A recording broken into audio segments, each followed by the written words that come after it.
Today I am talking about the little girl that was harmed in Cleveland, that was attacked by three children. And I want to talk about bad parenting and why I think some of these things are happening with kids. I gotta go real quick because I want to get her name. All right. No, I do not go live at a certain time. User 2683. I just go live randomly. I really probably do need to set a set time, but I don't. Today, you guys, I wanted to talk about the little black girl, 5-year-old, that was viciously and violently attacked by three other children, and what that means. And, I know that in this day and age, and this is really my opinion, is that everything goes mindset is really ruining kids. You can't say nothing about nothing without somebody trying to tone police you. You can't say things that are wrong or right that you know to be objectively true without somebody saying that you're being hateful or you're doing this, that, and the third. People don't even want to shame PDF files no more. People don't want to shame, women that engage in X work. Everything is everything, and everything is great, and everything is good. You girls that are getting trains ran on them, you tell somebody that, hey, that's not the way to go for you to have trains ran on you as a young woman. People telling you that you're hateful and you're trying to stop women's expression of their bodies. And you got girls right now out in the mall with shorts on, with their whole butt cheeks hanging out in the back. And everything in the sun is accepted. And that is really the reason why these things are happening. Because you can't say, when you tell nobody not to have any morals about nothing, and that if you say something is weird or it's not right, that it is judging. Oh, you're not supposed to judge me. You're not supposed to. This is what happens. The kids that are coming up don't have anything to look at to be told what's wrong or right. And this is what you get. Morally bankrupt, scarily children of the corn children. That's what you get. And that's what's going on right now. Hey, how are you doing, S. Whitney? Exactly, user 2683. That's exactly what I'm talking about. And that's exactly what we're facing right now. Because when you have an 8, 9, and 10-year-old children that would brutally beat and grape a fellow child at 5 years old, that you're that evil, that's definitely coming from lack of boundaries as parents. Whoever those kids' parents are have not been taught right. That's it. You know what I'm saying? And actually, it's a symptom of society, because you literally can't tell nobody nothing. Nothing no more. You can't. Like I said, I remember when I was on Facebook, somebody unfriended me because I said that being an ex worker was not a profession that any young girl should be in. I said I wouldn't want my daughters to do it, and I don't think that being an ex worker is something that a woman should strive to be.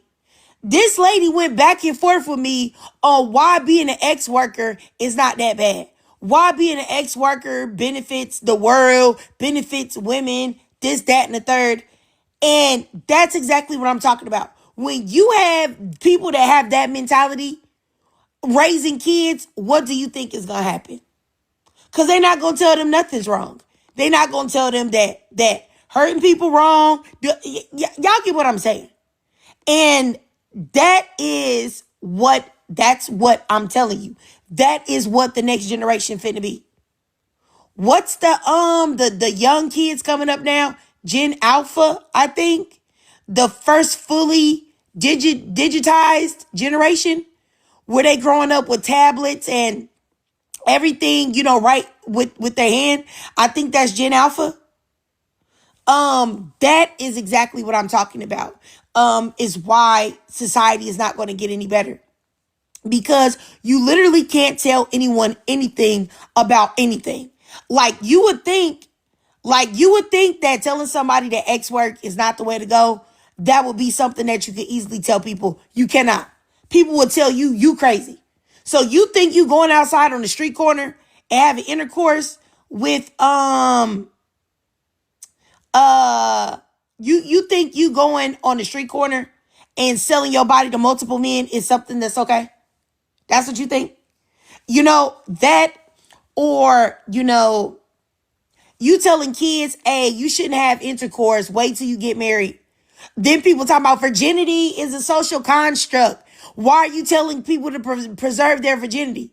And it's like, because if you don't preserve your virginity, you could get pregnant, you could get diseases, you could get all of these things. So why wouldn't you try to like not have intercourse with people? You know what I'm saying? It's like, I don't know. You cannot say nothing about anything at all. You telling kids like, hey, I don't want you looking at this programming or that programming. I'm putting restrictions on your tablet, restrictions on what you watch on TV. Oh, you trying to control your kids and tell them what to do? Like, that's what I'm supposed to do. Yeah, exactly. User 2683. And then we wonder why the kids that are coming up right now are crazy. I just don't know. And y'all could be mad at me or not. You're telling people that, like, being a woman, being a man is like on a spectrum, even though there are biological differences in your bones from a man versus a woman, an XY versus XX chromosomes. I really don't know what's going on, but something's going on crazy. And that's exactly why these kids are coming out nuts. I actually put morality gray area. I meant to put morally gray areas. Sorry, I might change it. I might go change it back in Pick Collage. I'm not for sure. But yes, everything's going nuts. And I really want to talk about this, but maybe I'll see if I can get like 50 people in here. If not, y'all, I'll just wait and come back with a different topic. Yeah, because I got another topic too I could talk about if nobody wants to talk about this. You know what I'm saying? But I really do believe that bad parenting is behind a lot of what's going on right now. And nobody wants to tell the truth. And it's just like, right? I seen some girls with shorts on with their whole butt out. They whole bottom of their butt was out. I'm talking about whole cheek. Now, I said, that's crazy. I said, why in the world right now is the closer you are to being nude, that's what you want to do. Now I get told that I'm an old hating broad, but exactly why would you want to be out in the streets with your butt out? Like literally your actual buttocks out, hanging out of the bottom of your shorts. Like, why would you want to go out and I can see not only your breasts, but I can see your nipples? What is that? You know what? User 2683, the white girls do it where I am too. They have shorts on with their whole butt cheeks out often, but they don't get as much flack because they don't be having no booty. They be looking like unseasoned veal cutlets or chicken cutlets, uncooked chicken breasts. And that's the reason why don't nobody say nothing, because it's not appealing. But I see it a lot too. Hey, how you doing, Miss Chrissy, baby? Yeah, but I see the white tee girls with their butts hanging out too. For real. It was one white girl that was going into this grocery store. She had on these shorts, her whole butt was out. Do you know she was her skin was as white as the letters that you guys are typing in the chat. As white as the letters that she looked like she was uncooked. Like uncooked. I was like, what are you, Like, you know what I'm saying? Like, that looks great. Never mind. But anyway, all I'm saying is absolutely. Absolutely. And like, I don't know. It's like when you tell people like, hey, did you know that that's really not a good look for you to have your butt cheeks hanging out? Then you get called a hater.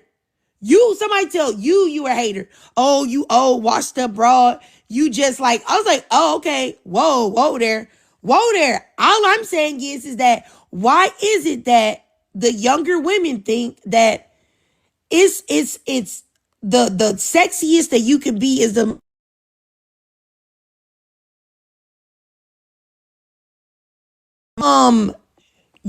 me being able to see your entire nipples is what it should be, you know? But all I'm saying is all of these thought processes, the idea that, X work is empowering work and all of that, all of these morally gray areas are the reason why what's going on is what's going on. That's the reason why that young 5-year-old girl was attacked by 3 children. Truthfully, I don't care what nobody tell you. Because if you notice, the people that raise their kids with some sense, most of the times, they're not the ones doing this stuff. I don't know. I don't know, y'all. I don't know. I agree, Miss T baby. Like I said, the fact that there would be an 8-year-old, a 9-year-old, and a 10-year-old that would stuff sticks down a 5-year-old baby's throat and pull out her hair from the scalp, that should let you know that something isn't right with a lot of people's parenting styles. Like, it's okay to tell your kids no. No, you cannot look at that on TV. Do you know that I took my daughters out of school because of this exact behavior? I told my kids, you will be homeschooled. Years ago, I made that decision, y'all. And you know what? People was telling me, why you homeschooling your kids? They're not going to have association with other kids. Exactly. I don't want my kids having association with other kids. I remember back when my oldest daughter, when she was in school, I took her out in 4th grade. Somebody showed her corn when she was in 4th grade. Now, I'm talking, when I say showed her corn, I'm talking about the nastiest stuff that you could think about seeing. I'm talking about stuff that I know adult people don't want to see. It was just that nasty. I said, you know what? I'm taking her out of school. She not going to school nowhere around these kids. Because y'all not about to ruin my baby innocence. You're not about to do it. No. I'm going to tell you what. My daughter was being shamed in 4th grade for not watching Power, for not knowing what Power was. And it's like, in what world is your 4th grader supposed to be watching Power with Omari Hardwick and 50 Cent and all of them super graphic X scenes that they had in Power? Why is your 4th grader watching that? Like, you know what I'm saying? It's like, what? And then when she was in regular school, like, she would come home and be like, the kids laughed at me because I don't know who, you know what I'm saying, Cardi B is. I don't know who all of these Of course you don't. And you won't know. They was laughing at her because she didn't know no Nicki Minaj songs. It's like, no, my 4th grade daughter don't know Nicki Minaj songs because I'm not playing that type of music around her. Like, you know what I'm saying? Honestly, like, I don't see nothing. I wasn't letting her watch none of that stuff. And I really do believe that people don't understand the importance of protecting your child's innocence, that it even affects how your child looks. That's why you see these kids that be in the store. You go in Walmart or you go in, I don't know, wherever else people go. You know what I'm saying? You go in Publix or whatever, and you see these kids and they look old in the face. And you find out they be like, oh, I'm 13. 13? You look like you 19, 20. Because they're being exposed to old stuff way too soon. And that's why they look old up in the face.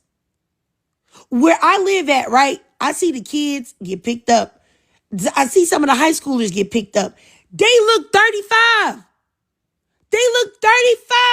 I'm like, what, y'all 18? Y'all 17? Y'all 16? Y'all look 30 freaking 5. Let me see here. Let's see here. Monica, you said they've been through a lot. Yes. Hey, how you doing? I agree. Hey, how you doing, naturally? Let's see. Miss Chrissy, baby, you said Sophia the First and Blue's Clues were playing in my house. That's what I'm talking about. Exactly. That's the way to preserve your children's innocence, honestly. For real. Like I said, if and it's just like right now you can't say nothing about nothing. Like without somebody saying something. You can't even say there's a such thing as males and females without people going crazy.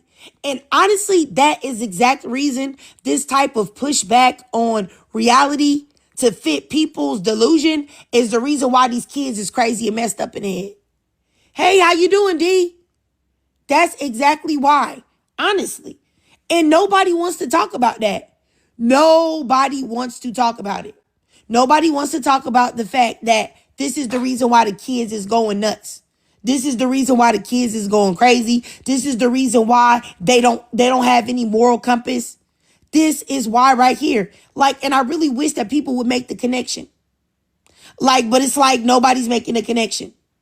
You can't tell somebody that the way they're dressing is inappropriate. You can't tell nobody, you just can't tell nobody nothing. Hold on, somebody's in the request box. Hey D, how you doing? Hey, how you doing, everybody? I'm upset by this completely. Like, you could keep talking because I got to get my thoughts together for this. Because Okay, honestly, them kids should have been held accountable. I I'm telling you right now, there's if I didn't hold the kids accountable, them parents would have been held accountable because I'm right at your door and you might not make it out alive because that's ridiculous, bro. Ain't no way in the world somebody gonna do that and leave my baby 5-year old half unalived. And y'all think I'm just gonna swallow that. And your kids about to just be back in the house like they ain't do nothing. Yeah, no. No, no. I know myself and that would have been a nasty situation. I might be in jail. Um, yeah, cause that's just ridiculous. Um, yeah, like I said though, really the root of it though is bad parenting. The root of it is society right now. Like I said, you can't do nothing in society. You can't, and you can't say nothing. Everybody wants you to tiptoe. And it's crazy because people want you to tiptoe on saying and doing certain things, but then on the things that really count, they don't care. Like when you say, hey, I think kids shouldn't be exposed to anything sexual at a certain age. People say, oh no, you can see, if I say I don't want to see a man and a woman freaking on each other, then no, I don't want to see two men freaking on each other, two women freaking on each other. I don't want kids to see nothing sexual. But to say any of those things, people instantly start calling you phobic and hateful and all of this other stuff. And this exposure to all of these things is the reason why kids are crazy. I really do believe it. I really do believe that. And the idea of, people giving kids tablets, not putting no restriction on them. You know what I'm saying? Not protecting kids from seeing nothing freaky. And that's also the reason. You got people putting freaky stuff in everything and making it like it's okay. And like I said, it's also like I said this earlier. I literally had a conversation where I said that young women should not think that, being sexually free is the way to go. It's not. People say, oh, anybody can do whatever they want. Absolutely. But should you? No. Like there's consequences behind SMEX. SMEX freedom is not free for women. There's a toll that your body and your soul pay, regardless of whether you want to admit that or not. It's so many different things that happen to women, and that's or so many things that is pushed in society that ends up going into the brains of the children, and that's the reason why they act like this. I can guarantee you all this sexual stuff that these little kids did to this little girl is stuff that they saw and stuff that they saw and their parents didn't think to protect them against seeing it. And like I said, it's all goes in it. It's a lack of morality. Like for real, I made a mistake on question 4. I said morality gray areas, but I meant morally gray areas. But that's exactly where this stuff is coming from. But don't nobody want to talk about it because don't nobody is scared. Everybody's scared to be called phobic or hateful or oppressive. You know what I'm saying? This is just African American culture. Okay. What are you doing? Are you unmuting yourself? Are you black? GK, hold on before. You're black? Yes, I am black, and I'm Okay, just and you said saying. African American culture. What Yeah, are yeah. you? What ethnicity are you? What you mean? I'm African. Okay, you're African. What country are you from in Africa? Somalia. Okay, Somalia, where they marry little girls and they grape little Listen, man, girls you have no and they over culture. there hooting and hollering and crying about the fact You that have they no can't pray culture, on you little ratchet ass babies no bitch. more. Are you freaking nuts? Some You Somalian men ratchet are ass some of the hoe. most You have no. disgusting, predatory, You a ratchet perverted, bitch. You psychotic ratchet men bitch. of all time. Somalian men are abusive, beaters, child predators, rapists, broke, poor, got flies crawling all over y'all faces, need food and assistance from the United States. Like a lot of y'all Africans are really delusional. Like I really want y'all to know, y'all Africans are some of the most delusional people on the entire planet. Y'all literally have so much corruption across the entire continent of Africa. Everywhere where y'all be at, and y'all be the majority, and y'all be living in no water, poor water quality, a child marriage, child grape, men preying on women, beating the brakes off of them, rolling blackouts, like, and y'all have the nerve to talk about American culture. Are you dumb? Y'all were just online crying about the fact that they trying to put laws in place because y'all old buzzard men can't keep y'all hands off of 8, 9, 10-year-olds. Are y'all mentally well? Like what? Like, what be wrong with y'all? And then it's like, I think that what happens with African people, and I'm talking about across the diaspora, specifically Africans that live in Africa, all of the countries in Africa, y'all think that we don't know what y'all culture is over there. Or maybe other people don't know. But I've said this time and time again. I make sure that I look up everybody so that I know that when I'm talking to people, when people try to say black American women do this or black American men do this or we do this or white people say black people are just doing this, I make sure that I am aware of everything that goes on in other people's communities. And Somalia, y'all be out here still doing FGM. Does anybody know what FGM is? That's female genital mutilation. They still are over there chopping off girls' clitorises and sewing up their vaginas for men because they feel like girls are not supposed to get any pleasure from intercourse. So really, what are we talking about? I know you're not talking about black American culture. We don't chop off girls' clitorises here. What are you talking about? We don't do that. I have 2 daughters. I said, you know what? Welp, it's time. It's time for me to take you out there in the backyard and chop off your clitoris. Let's get it. I'm going to go ahead and chop it and sew it together. And then have it ripped open only when a man decides that he wants to penetrate my kids. Are y'all dumb? Like that just blew me. Let me stop talking because the fact that a Somalian man would get up here and say that is so. Do y'all know? Have y'all seen the videos of them crying, hooting and hollering because they still want to be 60 and marry a 9-year-old? They like, oh my gosh, I'm 60. Why can't I marry a 9-year-old? They got videos of these young girls that are 9 and 10 crying, trying to run away from these old, nasty, washed up, disgusting men.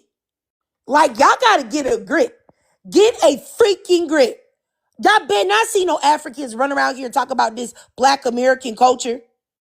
What? I'm sorry. No offense. This isn't to say that every African person is bad. But I'm just saying, don't throw rocks when y'all are in a glass house. Don't throw stones when you are in a glass house. Don't do it. All right, so let me start here at the bottom. D, you had something to say? Did you have something to say now? I I still got to get my thoughts together because that man really upset me. Because like you hit it right on the tongue. I was about to say FMG all the FGM all the way. Like really, he has some Yeah. nerve. Like really. That was nuts. I cannot believe that he would even say that. The state that Somalia is in. I just seen a lady get the brakes beat off of her on TikTok. Her battered, bruised body was laying in the dirt. And then there were all of these stitches from Somalian men making jokes and making fun that this woman had been domestically abused by her husband. I'm like, man, y'all got a lot that y'all got to work out before y'all ever in y'all life. Y'all women don't even have nowhere to go. At least if a woman gets harmed over here, there are options she can take. to get some type of help and assistance. Let me just keep going. Go ahead, Gabrielle, bro. Hey, Trigger. Hey. Back. I've been so busy preparing for my trip and everything, but I mean, yeah, I did see that story about the girl in Cleveland, and I was genuinely in shock reading it. Like, it just came across my TikTok FYP, and I really do think I agree that parenting is a part of the issue, but I really do think the kids who did that to her, I really, and this might be controversial, but I really do think capital punishment is the answer. I know that that is extreme. I know everyone has their opinions on that, but it's like what they did and the gravity of what they did. I mean, it goes beyond bullying. It goes beyond any kind of thing where people want to say like, oh, because the kids had exposure to it. Like, that is definitely a factor. I don't doubt that they were exposed to something, but the fact that they could do all of that stuff, the fact that there was, and I get that there are kids like their brains are not fully developed, but the fact that they were able to do all that stuff to that girl and there was nothing inside of them that told them that they were going too far. Like, I think once you cross that line, you really cannot come back from it. Like, you cannot. And like, if those kids are capable of doing that at like 8, 9, and 10, like, what are they going to do when they're like 18? Like, I don't think any kid or any human who does what those kids did to that girl, I do not think they can be rehabilitated. I'm sorry. Like, I just don't, I don't think that them, I don't think there's going to be any kind of counseling, any kind of, oh, let's just send them to jail for 5 years. Like, I don't think that's going to do it. I really think by the time you cross that line, you can't come back from it. And this is why I do unfortunately think that really the only answer to the way for this girl to get justice and to prevent more girls or women in the future from being harmed is capital punishment for those kids. Because it just, like, just reading that story, I was so, like I said, it came across my FYP on TikTok, and I was so taken aback by it. I had to like pause reading it, and I was just like, wait, did I misread this? Like, how old are they? But it's like, even just the fact that they did that, like, I'm sorry, like, I do think that parents should be charged too, because I don't doubt that the kids were exposed to that. But at the same time, there, even with the problem of like parenting, there, I don't doubt that there are some kids who are exposed to that and they're not doing exactly what those kids did. And this is not letting the parents off the hook in any capacity, but even just thinking about it now, like, I'm really just like blown by that. I really do think that, if, unfortunately, if capital punishment is not used here, then like those kids are going to go on to repeat that. Like, I don't think that, X crimes, like, I really do think by the time anyone who commits an X crime, I really don't think you can come back from it. I think that X crimes are the worst thing that any crime are the worst crimes that can be committed. There's never any justification for it. And just the gravity of what they did, it's, I'm rambling. I'm so sorry, but it's too much. I really do think that they should just unfortunately be put down, and that, because that should be that. Because I mean, that girl, like, some of the comments said she's never going to recover. Like, I just can't even imagine just like all of the trauma that she's going to have to endure. And I just don't think that putting them in jail and thinking that you can counsel them out of this, like, no, you can't. With those kids, they're just pure evil. They need to go. And I get that some people don't agree with capital punishment, but it's stories like this are why I do think in some cases it's necessary. But yeah, I'll land there for now. Thank you. All right. I got you, Gabrielle, and it's so good to see you today. I mean, I definitely agree, to be honest with you. I do believe in capital punishment. I think that sometimes somebody needs to be put in the dirt, and it's really just that simple. And there's no way to get around it. I know myself, and I know if somebody harmed my daughter in that way, yeah, that's the only thing that I'm thinking about that needs to happen. And I do believe that if you are 8, 9, and 10 years old, and you did something to this magnitude, there is fundamentally something broken in your mind, and it's not going to be fixed. And we have to tell the truth. Like, some people we know that they're going to be bad. We've seen people that were bad as kids that grew up to be bad as an adult, or horrible people. And sometimes you can see that ahead of time. And these kids have got to be taken out of society. And if nobody unalives them, they definitely should be taken out of society and should never see the light of day again. But let me go down here to D. Go ahead, D. So I'm just gonna get into it. So, bad parenting. Okay, so in sociology, there's something called socialization, how we socialize kids, right? It starts at home. So I'm gonna start with that, right? So there's something also called the looking glass self, right? So with the looking glass self or the social mirror, whatever, it was created by Thomas Cooley or whatnot. He was a sociologist for the social what is it called? The third perspective of sociology, not social conflict theory, not social structural functionalism, but y'all get what I'm saying. The third one, anyway. So mind you, with the looking glass self, right? It's how we. Okay, the third thing is like we imagine how we appear to others, right? Involving creating a mental image of ourselves as we believe we look to other people, right? Then looking at we imagine their judgment of that appearance, right? So we tend to try to understand how others are evaluating us based on what is imagined on the appearance, right? Then thirdly, we develop our sense of self, right? Our feelings about ourselves, the self-concept arising from these imaginized judgments. If we believe others to see us as positively or negatively, we develop a more positive self-image, or a negative perceived judgment can lead to negative self-image. So what I'm getting into is that, okay, it starts at home. For instance, I know better. Point blank. Regardless, I should know better. According to juvenile delinquency, they claim that people have common sense at the age of 7. That yes and no. I'm neutral on that. I don't believe that to be true for everybody, and we know that based off of this example that Trigger is presenting. I will say that, okay, when I wake up in the morning, right, I know dang well that there's certain outfits I should not be wearing to work. So if I'm looking in the mirror, yes, I may look good, right? But question I'm asking myself, right? How will that appear to others, right? That mental image. Then secondly, I'm asking, okay, how others are evaluating me based on my appearance. Sis, that's a club outfit. You don't need to be wearing that at work. Then also how it's going to make myself look. Okay, so if people give me enough positive interactions, I'm going to think that look good. No, sis, just because it might look good, it was not appropriate. So it goes back to what you were saying about how people just be allowing anything to go, not shaming people. Bring the shame back. You know dang well you should not have wore that to work. Okay, so with children, the whole bad parenting, it starts at home. Socializing individuals, how you talk to them, how you tell them, hey, Tommy, mommy would love to help you, but guess what, Tommy? The tone that you're using, you can't use that tone. This is the tone you have to use. Stuff like that. That little girl was wronged.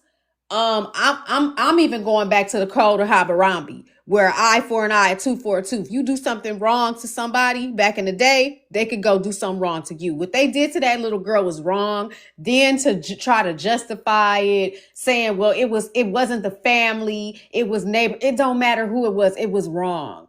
And the fact that she was autistic. I don't know if people knew that, but she was autistic. It was confirmed. She was 5 years old. She was already having to deal with something. And, to rip her braids off, to do all the stuff, to put sticks in, that's just ridiculous. And it was wrong. They failed her, and they all need to be held accountable. The parents need to be held accountable. And I remember being in Flint, Michigan, my hometown or whatever. And it was this little girl. She was unalived by this little boy. He brought a pew-pew to school, and he was in a bad environment. He ended up getting, I think something happened to him or whatever. They did something. They didn't give him time, but they put him in like a juvenile delinquency place or whatever. And I forgot where he's at now, but anyway, the little girl was unalived. That everything goes mindset, it is ruining kids. It is. I'm gonna be honest. It is. It's toxic. It's preventing them from learning how to handle their emotions. Accepting responsibility, accountability is hindering them in their development. And people need to learn to stop promoting that mess. Just let them do that. Don't do this, don't do that or whatever. No, you need to stop preventing them from, I mean, I'm sorry, just let them, no, don't let them cry, whatever. No, you gotta let them control their emotions. Like learn to handle the emotions and learn to understand, like, you have to be held accountable for the stuff you do. Like when you go to the store and take something, you're going to be held accountable. Simply. And the last one, I definitely yes, it's reflective of the perspective of the social problems and the moral certainty, the rise of ethical relativism, the whole arguing, the acceptance of the social decay and the undermining of shared ethical foundations, right? That are, necessary for a functional society. I mean, it's ridiculous. So I'm gonna land my plan right there, but All right. yeah. All right, I got you. D. I appreciate you, sis. All right, let me go up here to Miss Chrissy Baby. Go ahead, Miss Chrissy Baby. Hey, Triggered. Hey, ladies. Hey, how you doing? Um, so I kind of have a controversial take as far as the bad parenting part. I have a 12-year-old and a 23-year-old daughter, and I was always critiqued on, quote, babying my daughters too much. I've never had any issues with them talking back. I think my when that came into the planet or came out of me, I always was like, I don't want to adultify them. Just from my experience, just I'm a baby Gen Xer, so latchkey kid. I wanted them to really feel like they had a mother that they can talk to, that we can work out issues with each other. Like literally last night, my 23-year-old daughter just sat on FaceTime and fell asleep with me on the phone because she lives out of town now. Or I'll sit and watch, one of my daughter's favorite shows, and I might really hate it or whatever, but, I'll ask questions on what's going on. She's 12. She still play with dolls. And I have a nephew that I also have, I see a lot or whatever. He's a freshman and, oh, they act so kitty. And I'm like, why can't they be children? And I think that's like the biggest thing for me. Like, I always remind them, like, you have a limited amount of time to be a child. Like, I want them to be independent, but I want them to embrace the fact that they're children. I don't know if that makes sense. Like, I was a sleeping mom, I had a co-bed, all that stuff. Like, I just feel like sometimes people forget that they're little humans that should be protected. Their innocence and their purity should be protected because they're basically they should be the essence of like pure mindedness. And that's how I'll roll into those 3 kids that did that to that girl. Like, I don't know, I don't want to say it's demonic, but there's something demonic where there's nothing in you to think that this is wrong. When you see someone in pain and crying, they're probably they're probably going to be serial unalivers, because that's kind of disturbing.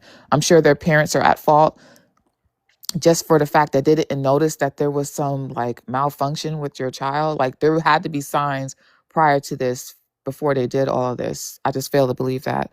But I don't know. I just feel like I'm pro let kids be kids, even if they're big kids. Like, we are their parents. I think people just think you just push them off into school so you can go to work or go out or do whatever. Like, enjoy being around your kids and let them enjoy their childhood. I don't know. I don't know if that made sense, but I was always told I was very soft, and I've never had any behavioral problems, nothing like that. They're very well rounded, have a lot of empathy. I don't know. That's all I had to say. All right, I got you, Miss Chrissy Baby. No, I understand exactly what you mean. I do the same with my 2 daughters, and always have, and I have the same. They're turning out great. Exactly. I do believe that there is a thing where we are definitely harder on Black girls, and I never been like that. I don't believe in that. I believe in, like you said, protecting the innocence of your daughters and keeping them out of certain things. Like I said, this is the reason why my children were and are homeschooled. The reason why I took my oldest daughter out of school at 4th grade, and my youngest daughter only went to kindergarten and 1st grade before she was taken out as well, because of just that. I don't got no time for it. I don't got no time for them to be exposed. And I also think when Miss Chrissy Baby was talking about her daughters, I bet her daughters look young too. If you notice, when you see the ones that They look very young. Yeah. yes. And Yep. you know what happens?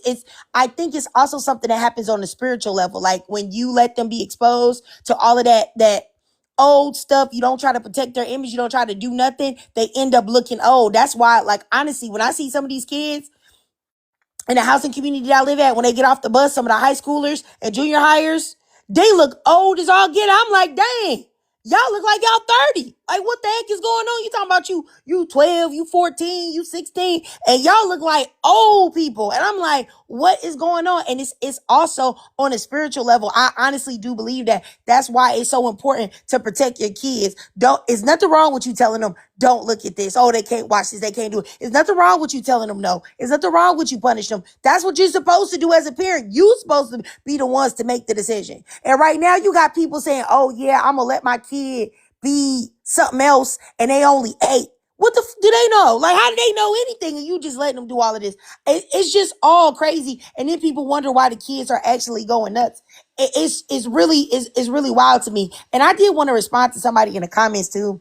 They said, Schmabort sons. I really want y'all to know, like, how, and this is coming from, like I said, I have 2 daughters, so I don't have no skin in the game. I'm not having no more kids. I only have 2 kids. I have 2 daughters. So let's make this clear. I'm not here to add, I'm not no boy mom or nothing like that. But when y'all say Schmabort sons, I want y'all to understand how psychotic that sounds. Because first of all, in order to get pregnant, you have to be doing what? Unless you went to the sperm bank. And if you went to the sperm bank, I'm pretty sure you probably can choose what sex of child you want, I guess. I'm not for sure, but probably so. So if you're already having schmecks with a man, you clearly don't think that they're that bad. Okay? So why in the world would you be talking about Schmabort sons? Like, don't, you shouldn't be, if men are that bad, you shouldn't be taking D. You should be only, engaging in woman on woman love, in my opinion, because that's crazy. It doesn't make any sense. Like, I really need y'all to know that, nor do you know what somebody's going to come out and be. Like, I hate it when people put me in a position to where it seems like I'm defending or protecting men or boys, but it's just like, my goodness, you don't know if the guy is going to be bad or good or whatever. But if you think it's that serious, you should not be having intercourse with men at all. That sounds unhinged and it's illogical. What are we talking about, bro? That's nuts. Like, like Can I say one thing? man, yes, please, Miss Chrissy, baby. So I kind of, my kids were kind of raised in a mommune type situation. It just happened that me and my best friends kind of divorced around the same time. We married really young, and there's my nephew. I call him my play nephew, whatever, and I feel like it's definitely environmental and communication. Like, even if you have to meet them where they're at if they're 5, but you still have to communicate with them, tell them what's right and wrong. Don't just discipline blindly. Like, explain to them why it's not like that. Explain to why society acts a certain kind of way and why you should be the beacon, the difference of what you see. Like, explain peer pressure and the consequences of it. I mean, I understand everyone has to work and do things, but I say parenting is probably the number one priority as far as your job. And it shouldn't feel like a chore. Like, you should actually express that you enjoy their company.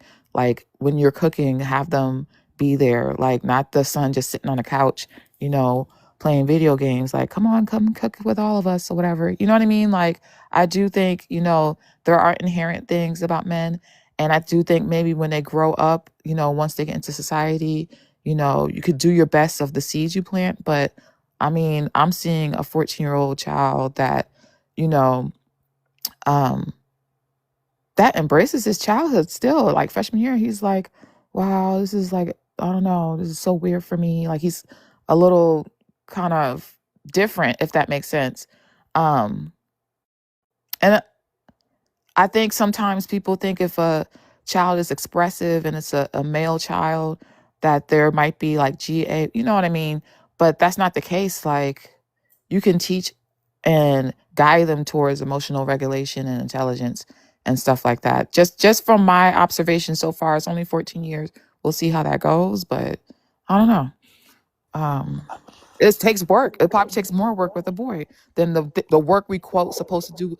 Oh, raising daughters is so hard. It's actually the sons, because they have society they have to go against when they leave the house. All right. I got you, Miss Chrissy, baby. Super villain. Hey, how you doing, sis? I saw you in the comments. You said that, I think you said something like people sleep with people that they don't like all the time. I think that people do that, but I don't think that you should. I think that, that tends to be something that men do more often, or like ex-workers or whatever, but either or, that's not the way to be. So I just feel like, why would you be sleeping with men that you hate? Like, as a woman, I feel like we better than that. I don't think that you should sleep with anybody that you hate, anybody that you dislike, anybody that you look down on for money or for not, or just for the D or whatever.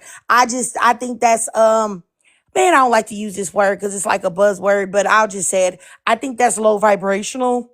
And I don't think that women should be doing that. So I just feel like if you hate men to that degree that you would need to abort, I think you shouldn't be having intercourse. That's just my opinion. It just doesn't make any logical sense to me to allow someone's energy inside of you, because your womb is a portal. It's a portal. It creates life. Sex is spiritual. People can say that it's not. It's just a function that we just do it. That's not true. Life is created in that way. I've seen like where they do on a cellular level, like what happens when a sperm and egg cell is fertilized. There's actually a blast of light. Like, that is something that is spiritual, and it is an energy transfer. And for you to do that with somebody you hate is just like, that is like almost, it's sinning against your own body. That, in my opinion. But let me go up here to Amina. I think Gabrielle, you have something to say real quick. I can give you a minute, then I'll go up here to Amina in Chilotel. Yeah, thank you. I promise I'll stick to the minute for sure. I do think you're right for sure, but at the same time, there's just so much stuff about things that have been coming out about reports of boys. Like, I was just reading this book called The New Age of Sexism, and they were saying that there were boys who were in middle school who were using AI to create photos, to like create like sexually explicit photos of girls that they're going to school with. Like, I don't know, like, I just see so many stories, read so many books and news articles, and just see stuff in the media about like boys at like these increasingly, like younger and younger ages doing terrible things to girls who they go to school with, girls in their classes, their peers. And it's like, there's just, I get that they're kids, but at the same time, it's disturbing to me that with so many of these boys, there's nothing inside of them that allows them to have any kind of humanity for girls. And my minute is up, so I'll just land there, but hopefully I can expand on this after the other two ladies speak. Okay, I got you. I'll just say this, is that I know, Gabrielle, we've talked, and I know that you're open to dating and being in a relationship with the man. So you have hopes that there's some man out there that's not bad that you can spend your life with. So just like you believe that there are men out there that can grow up from boys to be the man that you could find and be married to, there are boys that are going to grow up that are going to be okay. We don't know who is and who isn't. You know what I'm saying? And I'll say that, and I'm not even saying that that's the majority or not, because that's not something that I can quantify, but I will say that because there is the chance, then saying that you're just going to schmabort a boy, period, to me is kind of crazy if you're still going to be in relationships with men.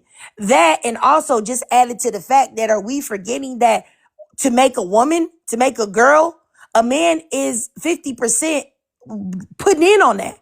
So it's like, how are we going to have men like in like breeding farms or something that we like have chained up, and we just have like their penis through like a slit, and then we just come in there and milk them and then put it in like those refrigerated the chambers, like, so it's just like men are needed as well, just for the procreation purposes of women and girls. So even if you just say forget the boys, you still need men on some level. So exactly how are we gonna circumvent that?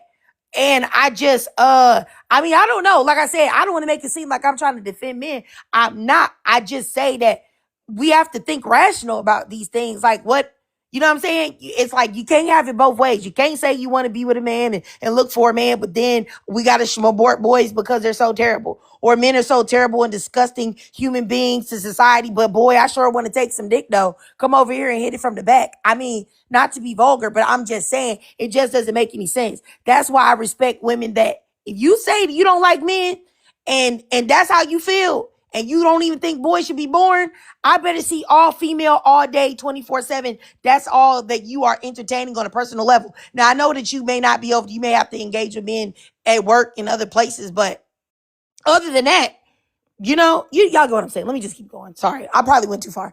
Go ahead, Amina. Go ahead, sis. Hey, thanks for having me up. Number one, the bad parenting. That's an absolute. I absolutely agree with that. I believe that the parenting has a lot to do with what's going on. 20 years ago, my eldest daughter started first grade. Okay. And I was so happy. I was like, yay, my baby. She's graduating from first grade, from kindergarten. She's going to first grade. I'm so happy. Da, da, da, da, da. There was an uptick in school shootings. I took note of that. There was an uptick in assaults among the children in schools. I took note of that. There was an uptick in the behaviors, bad behaviors of the students towards the teachers in the schools. I took note of that. And I said, okay, I have to do something. Not because these students are misbehaving, but because my child is a student and I have to make sure she doesn't become like them. At the same time, my eldest son was starting school. He was in kindergarten. And so what did I do? First, I sat them down and I explained to them how important their education was and how important it was to behave in a certain manner, because it's never cool to go out and treat somebody, a human being, a living, breathing creature. And the reason I said creature is because at the same time I was teaching them about animals as well. But it's not okay to treat anyone in a disrespectful, harmful manner. So I did the best I could teaching them at home, but I noticed that I couldn't do anything about their school environment. So what did I do? I took them out of school. I started homeschooling them. I kept on homeschooling them. I have 4 children now. My 2 eldest are in college, and I have 2 more, a boy and a girl, at home right now, still homeschooling, still going to school. The situation with the little girl in Cleveland. I have a 6-year-old daughter right now that looks exactly like that little girl. When I saw that article, not the article, because I saw the actual post, the mother's post on Facebook. And at first I was going to just scroll by, but I stopped and I read it. By the time I got done reading it, I was on my knees crying and begging the Most High for vengeance. Not for justice, for vengeance, as in I was asking for him to go and visit those 3 children and their parents and their grandparents and their ancestors. Okay. That's just how hurt I was. Not just because, oh, this child was harmed, because, and mind you, I'm not saying that lightly, because what they did was damn egregious. Okay. That was that was demonic. It was straight up demonic, no other way to say it. But because that girl may not ever fully recover from what they did to her. Her mother, I know for a fact, will absolutely never recover. Never. She'll never go a day in her life and not think about what happened to her baby and not feel as if she failed to protect her baby. Okay? Her mother is going to feel so much guilt that does not belong to her. That poor baby is going to suffer through so much healing, through so much. She deserved so much better, and those that did that to her deserve so much worse than what they're getting. And yes, I firmly believe, I don't know who it was that said that they believe in the death penalty and all that, but I agree. I agree. And in certain cases, I don't think age has anything to do with it. Because see, they knew that they were doing something wrong. That's why they took her off off to a field where nobody could see. They knew what they were going to do to her. So they knew that they were going to harm her. They knew that they were possibly going to kill her, and they should go and they should have to suffer for that. They should have to suffer the same consequences as an adult would. They did adult crimes, they should have to suffer that. And the everything goes mindset is ruining kids. Absolutely. Absolutely. You got children out here dressing any kind of way. You got children out here dancing any kind of way, listening to whatever. I'll give you I'm one more sorry. minute. I'll Give you end one right more there. minute, Medina. Oh, thank you. But I just feel like number 3 is absolutely correct as well. And the morally gray areas that are saying that being immoral, nothing immoral is that whole nothing immoral thing is destruction. It is straight up destruction. With my children, I absolutely refuse to allow my boys to think that they can go out and they can sow their wild oats, or that boys will be boys and they can just do whatever they want because they're boys. No, they know I will disown them. And if they do something egregious enough, I might have to take them out myself. But what I won't do is stand by and allow them to grow up to become monsters amongst the society when there's enough monsters. They're supposed to be the anti-monster. You know what I'm saying? They're supposed to be the ones that the monsters fear because they're the ones that go and put the monsters where they belong. That's what they're here for. And I land there. All right. I got you, Amina. I appreciate you. Let me go up here to Chalotam. Go ahead, sis. And then I'll go to Gigi Cam. Hi, Trigger. Good morning. Hi, everyone on the panel, in the chat. Thanks for letting me up.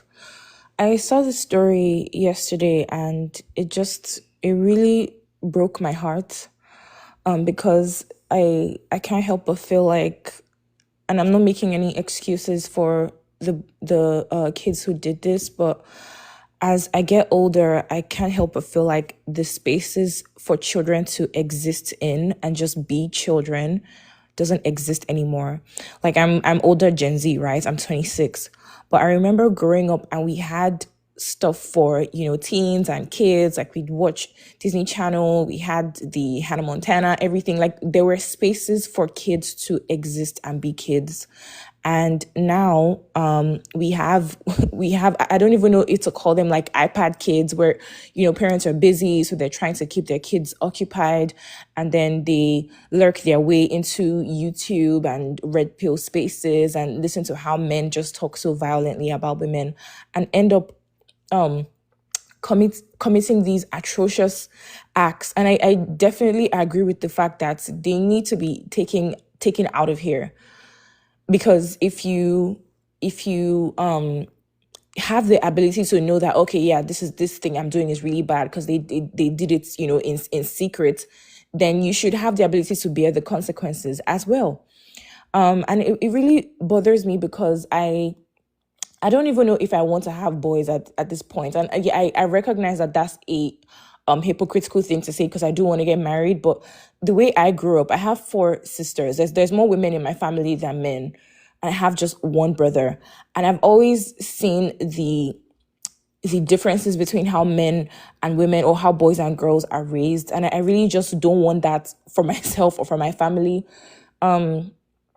It's scary. It's scary. And usually my first instinct when I see things like this is just to skip. Like I just don't even want to read about the story because it breaks my heart so much. And I firmly disagree with the fact that there are, should I say, morally gray areas, and saying nothing is immoral. That's a fallacy. Like that's a lie. For there to be good in this world, it means that bad also exists. And I think a lot of people are too lenient with their kids, especially here. Like I come from a country where you don't, as a kid, you know your place. You don't even talk amongst elders. You don't even look at elders in their face when you're talking because that's like a sign of disrespect. So just seeing these things really, really breaks my heart. And it makes me wonder where the world is headed. But I'll land my plane there, and then maybe I'll circle back. But thank you. All right, I got you. Appreciate you, Chilo Tam. Let me go up here to Gigi. Go ahead, Gigi. Triggered. Hi, ladies. Thanks for having me up. I'm 32 years old. I don't have any children, but just seeing what's happening in the world, especially in other world power countries. Like, I don't know if you ladies have heard what's been going on in Korea, where there was a group chat that was discovered that had thousands and thousands of men in it from all ages, from like teenagers, preteens to like 60s years old. And what they were doing, they were taking pictures of girls, their mothers, their sisters, like brothers, taking pictures of their sisters and sharing these pictures in this group chat with all these men, selling the girls information, letting them know, hey, she's at this location at this time. And just how triggered you mentioned earlier, when you were talking to the Somalia guy, how there's these atrocities happening to young girls and women all around the world, in highly developed countries to third world countries. And I think if we're sticking with America, I think with the uptick in the awareness of red pill, right conservative wing rhetoric, and we're seeing young boys, and I think Netflix just released a show on it, even though it's based in the UK. It's called Adolescence, on how young boys are absorbing this content, and how now I would say we should always have been aware of how our kids being raised, even boys, but now as a parent, you have to be more conscientious of what your sons, especially specifically, what they're consuming online and what they're downloading, and how that internalized view on women and girls, how now they're being released out into the world as a weapon, and how they're treating women. So I think the bad parenting, and I'm not a parent, so I can't really speak on that, but just being more aware of what your sons, especially, what they're looking at, what they're consuming, because you don't want to release a weapon out into the world. And the whole everything goes mindset and ruining kids. Or actually, I want to speak to the morally gray areas and saying nothing is immoral. I think that's especially important for boys. Boys need to be held accountable. They need to be made aware that their actions affect others, and that they need to know that, hey, you are seen as a weapon, and you need to respect and keep girls safe. But honestly, I'm not even sure if us collectively women, can change anything. Even if we homeschool our sons, it would take men as a collective to change them. It would take the men to do that. I know my time is up, but yeah, I'll yield there. All right. I got you. Appreciate you, Gigi. All right, let me go up here to Miss Supervillain. Go ahead, sister. Hey Trig, yeah. I'm gonna speak to number two. I'm gonna tell you, I am somebody who considers myself an OG. I don't cry about much things. I do a lot of research on things that happen to women and girls around the world. But number two, when I read about that story, I literally cried, like tears, like I wailed. I've never understood what wailing means until that particular instance. Like sounds came out of my body I never heard before. That touched me in a way that was so unbelievable. I just want to say really quickly, because I'm gonna be honest, I don't have the answers. And after that, I became very numb, and I'm not even up here for solution. I just wanted to say how I feel and get it off my chest. But I want to say this. This is why when Trig has these lives and reports these numbers about abuse and femicide, specifically to Black women and Black girls, we have people come in here and push back and say they don't believe it and say this and say that. But then we have stories like this going on. I want y'all to think about when she says these numbers, they're not a figure of black ink on a piece of paper. These are actual individuals, somebody's sister, daughter, cousin. Like these are actual Black women and girls whenever she report these numbers, number one. So I just want to get that out the way. The fact that children did this to another child is, y'all know me how I feel about men. I don't even know how I can just swallow and accept it. Like I can't. I'm trying to process it and my mind won't allow me to do so. Because one thing I never blame children about things, but I don't know. I don't even want to go down that rabbit hole. I'm gonna say this. I think other people have said it too. Red pill is really a disease that is infecting boys and young men and men in general. I am connecting this to red pill because if you notice, and I'm someone who owned a child care business for almost 10 years. The last couple of kids, they don't even watch cartoons anymore. Their entertainment is influencers. I remember one time saying, why do kids watch YouTube videos of other people playing games instead of playing the actual game? They don't even play, like some of them do video games, but they watch other people play games, living their life through other people. We have to be careful. The same way they're seeing these influencers creep up is the same way that red pill rhetoric is creeping up. I'm going to end really quickly by saying, because I see my time is up. I don't know if y'all remember that story with Steve O. He was a red pill rhetoric man, and he went somewhere and saw a group of kids. And they went up to him, and they were like, yeah, F women this and F that girls that. They were like 7 and 8. And he even came up and was like, wow, he realized his influence is very important. 7 and 8-year-old boys were saying F that woman, F their teacher. This is very important. I just wanted to make that connection. I'm going to yield there. All right. I got you, supervillain. Yes, I did see that that video clip with Sneeko. Yeah, it was. He did look taken aback, but he's part of the problem. For sure. Let me go up here to Trice. Go ahead, Trice. Let me set your timer for you. Go ahead. You there, Trice? I sent you a request to turn your mic on. You there, Trice? Can you hear me? Can you hear me? Yeah. Can you hear me? I have a lag. Please forgive me. Yeah. Okay. I have a lag. I'm going to say 1, 2, 3. Can you hear 1, 2, 3? Yes, ma'am. Okay. I'm going to pick 2. Little girl in Cleveland attacked by 3 kids. Please forgive me for my Wi-Fi. I am very saddened by this. I don't have the information of the 3 kids, what their sex is. But I want to put the attention on 2 things. The fear that parents have with kids who are special needs and they need the help, and having fear that something can happen to them, being nonverbal, as well as the law saying, hey, there's nothing they can really do with children under a certain age when it comes to SMEX crimes. Unfortunately, it's so many different influences through social media that can cause the psyche of small children to develop something that's very delusional, something very cruel and heartbreaking. How do guardians and parents catch it? Because again, I don't know if these 3 kids had parents in their life or they had guardians or what the deal with this is, right? Bad parenting. I'm not saying that that's necessarily what's going on here, but something was going on with the parenting where these children were allowed to have these type of free thought and act it out. I'm gonna be honest with you. I remember doing strange stuff with my cousins or watching my cousins come up with strange ideas just for playfulness to other kids.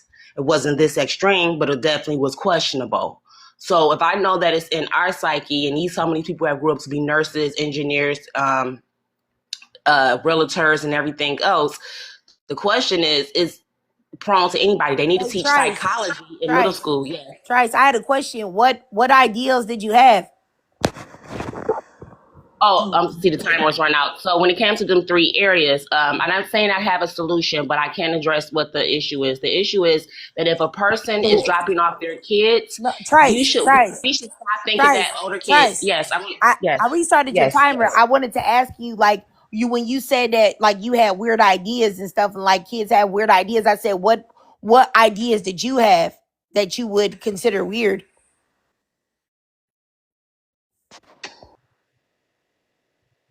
Okay. Playing mommy and daddy under the age of 8, 7, and 5 with your cousins and seeing what adults do when y'all kissing and touching on areas, or watching other kids and my family do it and come up with ideas. Let's all freak a boy. Let's freak a boy.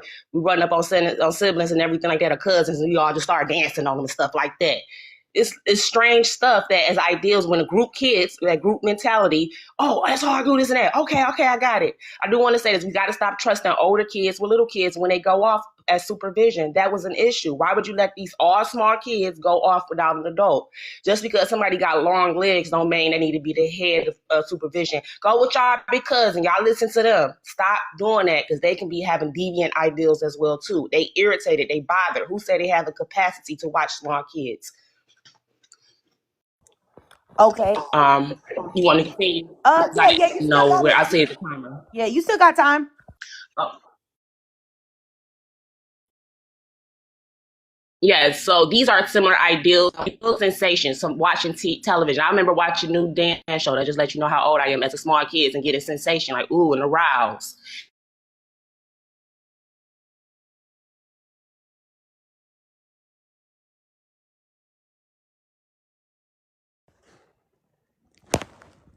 Do you guys hear her? Or can y'all hear me? I don't hear anything. You, Trig. I don't hear her. Okay. Can hear her. Okay. Trice, we can't hear you. I'll drop you and then you can come back up. Maybe that'll fix your connection, Trice.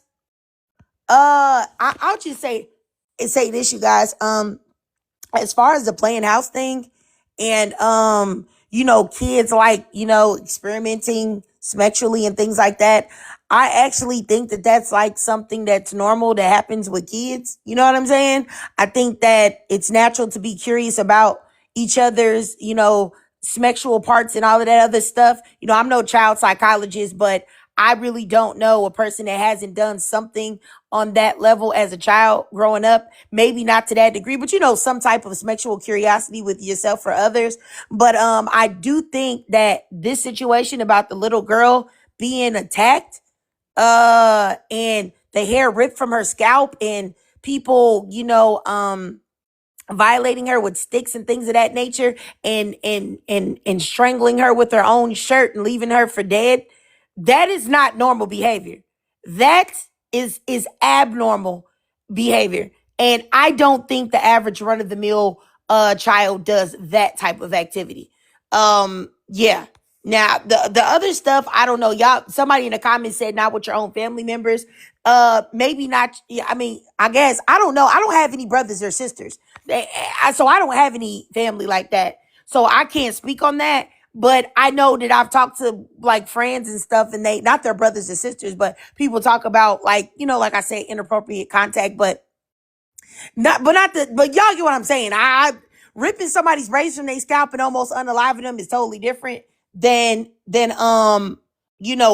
somebody playing house or mommy and daddy, in my opinion. But like I said, I don't have any brothers and sisters, and my experience of growing up was different because I was isolated a lot. So, but yeah, I don't know.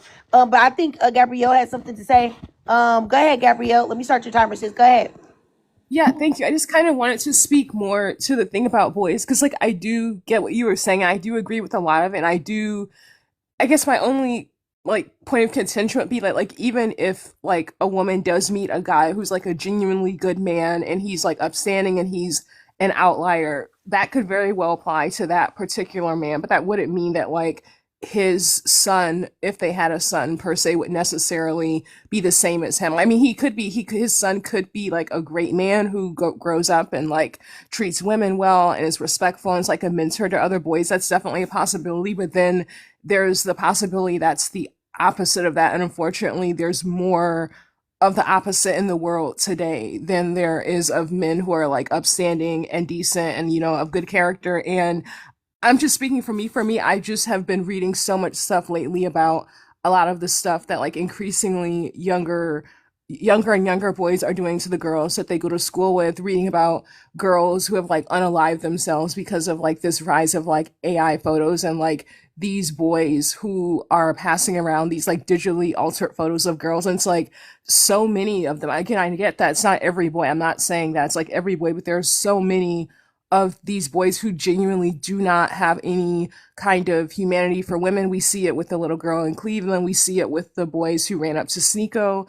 We see it with more and more of them, disrespecting their mothers. There's a study showing that mothers are more likely to be unalived by their sons than strangers. Like, I mean, there's just so much of this stuff. I think one of the other ladies in the chat mentioned the men. I think she said in either Italy or Germany who were, passing around photos of their mothers and their sisters. Like, I admit that I don't have all the answers. I'm not saying it's every man or every boy, but I do think that what we have been doing thus far when it comes to males has not been working. And that doesn't take away from the guys who are outliers and who do treat women well. But objectively speaking, in the world, there are more bad men than good men. And I don't doubt that a lot of the parents of those men did try to do right by those boys. And like maybe their mothers and their fathers both did intend to raise them well and did try to teach them to, respect women. And I'm not saying all of their fathers were bad people, but ultimately a lot of them grew up to be men who traumatized women, who disrespected women. I met this lady in like late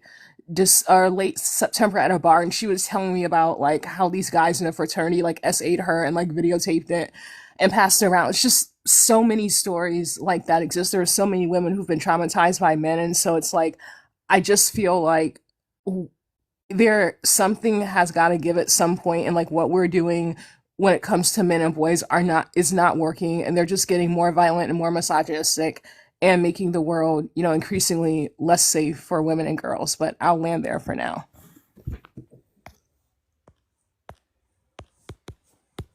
Sorry, I had to block this lady in the chat. Like, some lady named Heather, she was like, as a white tea woman, it happened in high school. Like, ma'am, I don't care. And why did you preface you being a white tea woman? You don't get centered here. I just blocked her. So anybody trying to talk to Heather, Heather is Blockiana back to the male sapien world that she came from. That's where she needs to be. Sorry, not sorry. Let me just say this. I understand exactly what Gabrielle is saying about men wilding out, about the violence and danger of men. I am disgusted by the things that I see every day regarding men. I just watched a TikTok where they showed a video of a story of a man, a father, being upset because he said that his daughter did not listen to him. She was 17, tied her hands behind her arms and threw her into some cavern and unalived her, and was making fun of her, taunting her, saying as he was about to unalive her, talking about goodbye, bye-bye, bye-bye. And the wife is begging the man, the husband, not to do it. Now, me personally, I'm not going to beg you not to unalive my daughter. I'm going to unalive you. And it's really just that simple. You're not going to do that. But, I understand women in these other countries, they feel powerless and they feel like they can't, or they're worried about their own self, but whatever, So I'm not saying that I don't understand that, but I still feel like it is an illogical standpoint because of this. For multiple things. First of all, the odds of you being born in the world as a person is 1 in 400 trillion. Okay, do you hear me? The odds of you being born is 1 in 400 trillion. You have the chance to win the lottery a million times over before you have the chance to be born. So once again, the odds of you being born is 1 in 400 trillion. Can you imagine beating the odds? Only and then being in the womb of a woman that is actually with somebody that she loves and wants to be with, and she wants a child, only to be aborted because you have a penis. Now, she doesn't know if you're going to be a good man or a bad man, but she's willing to end your life because of the possibility, and she's coming from you. She's half you, and half a man that she wants to be with. To me, that's insane. Now, I'm here for a woman to have the right to choose if she wants to terminate a pregnancy or not, whether I agree or not. That is your right. But for you to do it, and it's not even a situation of you not being ready, situation of you being raped, situation of there being some type of birth defect, simply because you don't want to take the chance. You knew you was going to take the chance on having a boy when you opened your legs and you got penetrated and you got impregnated. So I just find that to be distasteful and illogical, in my opinion. I think it's distasteful. And if anybody would say like, hey, that's been done to female children, I know. And I find it inherently disgusting as well. It's happened a lot in Asia where some women will birth girls, go all the way through the birthing process, and it's a girl, and get rid of her and drop her off somewhere. That's disgusting too. So I'm not saying that it's right. I'm just saying I just find it illogical. If you feel that way that strongly, I just feel like you shouldn't even be taking the chance to procreate. Like, because that's just, I don't know, I find it illogical and distasteful. Like I said, because we don't know how people are going to act moving forward in their lives. Like, you marry somebody, y'all grow together, they could change, or you could grow together, or y'all could change and separate. Or it's women that's been married to men for 15 years and the man has found out that he the okie doked or whatever. Now, I believe in red flags in advance, but people could argue that. So you don't know what the man that you're with is going to turn out to be. So you would just, you know what I'm saying, unalive a boy. And once again, I don't have any skin in the game. I do not have sons. I have girls, 2 girls. And I'm never having any more children. So I don't have to worry about this. But I'm just saying, it's actually an illogical thought process. But hey, everybody has the right to think what they want. I'm not saying you don't. Let me go ahead and add Trice up here. Trice, I think I already added you, Trice. You can go if your connection is better now. If you want to speak again, I can set your timer and you 2 minutes. Trice, are you there? Yeah, and before Trice hasn't spoke yet, but I just want y'all to know I'm not advocating. I'm not advocating for men or boys. Like, whatever y'all want to do, it's fine. At the end of the day, who am I? I'm just a random lady on the internet. You ain't got to listen to me. I'm just saying these are just my thoughts. I'm not trying to push it on nobody else. Just my thought on how I feel. I just feel it's illogical. But I'm not saying anybody else has to agree with me. Go ahead, Trice. Okay, I'm gonna try to wrap it up.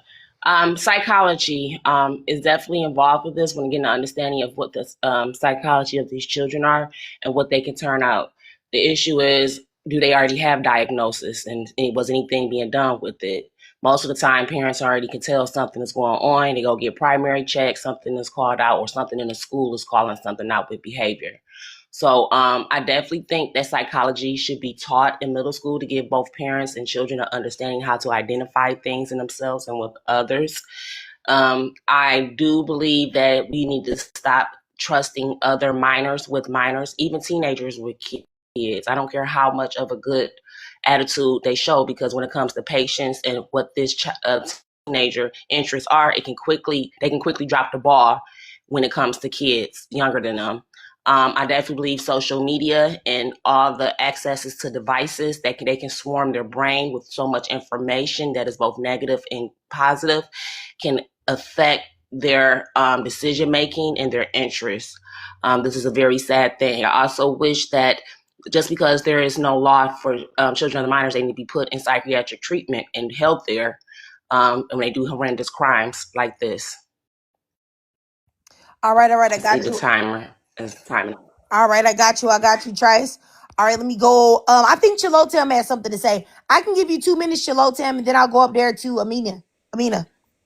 Okay, sure. And after this, I'll drop.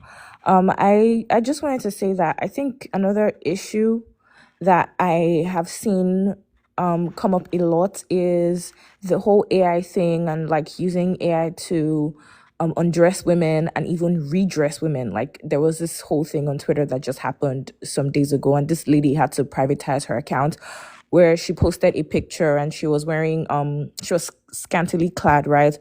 And it's one thing to like say, oh no, I don't think you should wear that, but that's not really my business. Like, it's not my problem. But we had like an onslaught of men putting her picture into whatever AI platforms that they had, and we're dressing her up in quotes.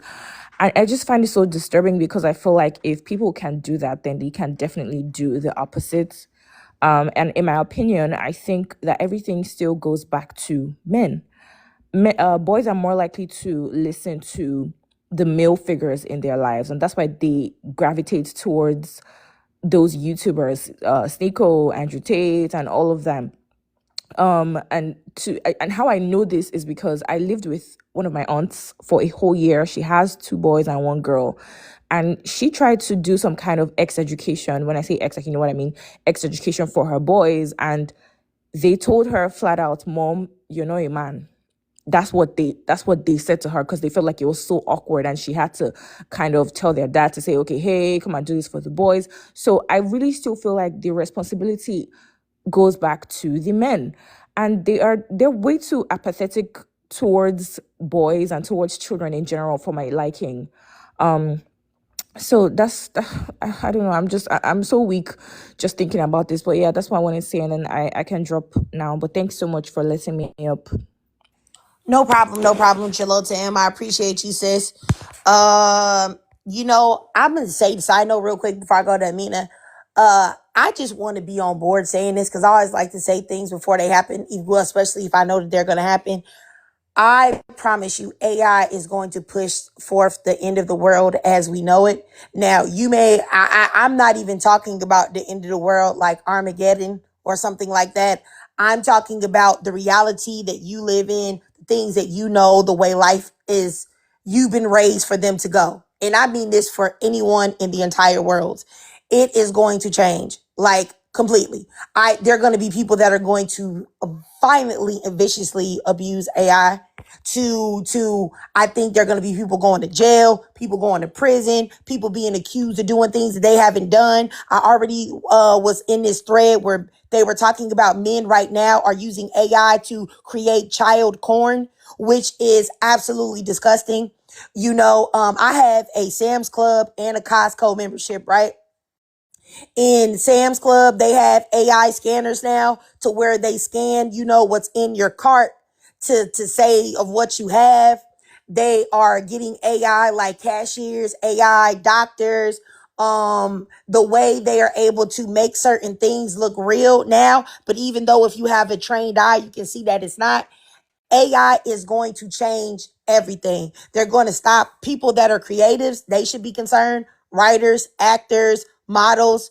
Why in the world do they need to hire an actress and pay you $3 million when they can create an AI actress and an AI actor to look however they would like, which is also going to affect people's body image issues because they can give them a perfect face, a perfect body that looks a way that a human could never look, and create a whole movie with including no one from the beginning to end.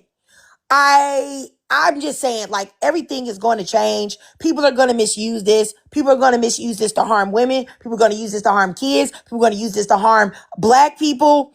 Everything is changing. There's going to be a whole lot of job loss.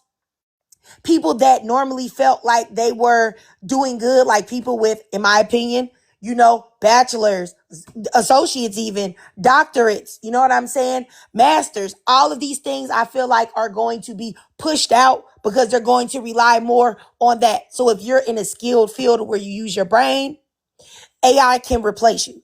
Now possibly where you need hard labor, manual labor, blue collar workers, they might be able to possibly still be around for a while. But I just think everything is going to be changed. And I think everybody should be afraid of that. And this isn't fear mongering. Like, you actually should be terrified. You really should. And this is coming from a person that uses AI a lot in certain things that I'm doing. But you still should be terrified. Honestly, you should. Okay, let me go up here to Amina. Go ahead, Amina. I want to go back to what you said just a moment ago about boarding the male children. So first, let me say I'm not a mammy in any way, and I do not ascribe to. I'm not one of those chicks that's just like, oh, every male is good and we need to keep them all, and that's not my way of thinking. That being said, when I found out that I was pregnant with my son, his father had already had a son, an elder son, one child. And he was concerned because he had a mental disability. Not the son, but the father had a mental disability. And so his question to me was, are you sure you want, when we found out that our boy was a boy, he wanted to know if I wanted to continue the pregnancy because he was concerned about whether or not the mental disability would, I guess, jump to my son, if it would be carried on by my son. And so that was a fear of his. And he was saying, he was like, I want to keep my son, but I don't know if I want him to have to live with the disability that I have. And so my thing was, We don't know what he's going to be. We don't know what his mentality is going to be, what his capabilities are going to be. We don't know anything about him other than the fact that he is our child and that he has a penis. That's it.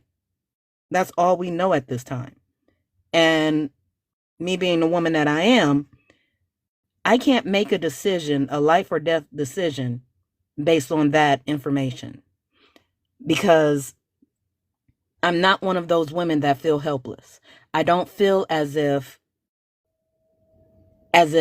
just any wind can come and just blow my fate, nor the fate of my children, in any type of direction. You see what I'm saying? I feel as if I have power. I feel as if the parents have some type of power. That being said, when he asked me, I told him, no, I don't want to abort my son. And I asked how he felt. He said, no. You have to say another word. You can't say that. Oh, I'm sorry. You get the live show.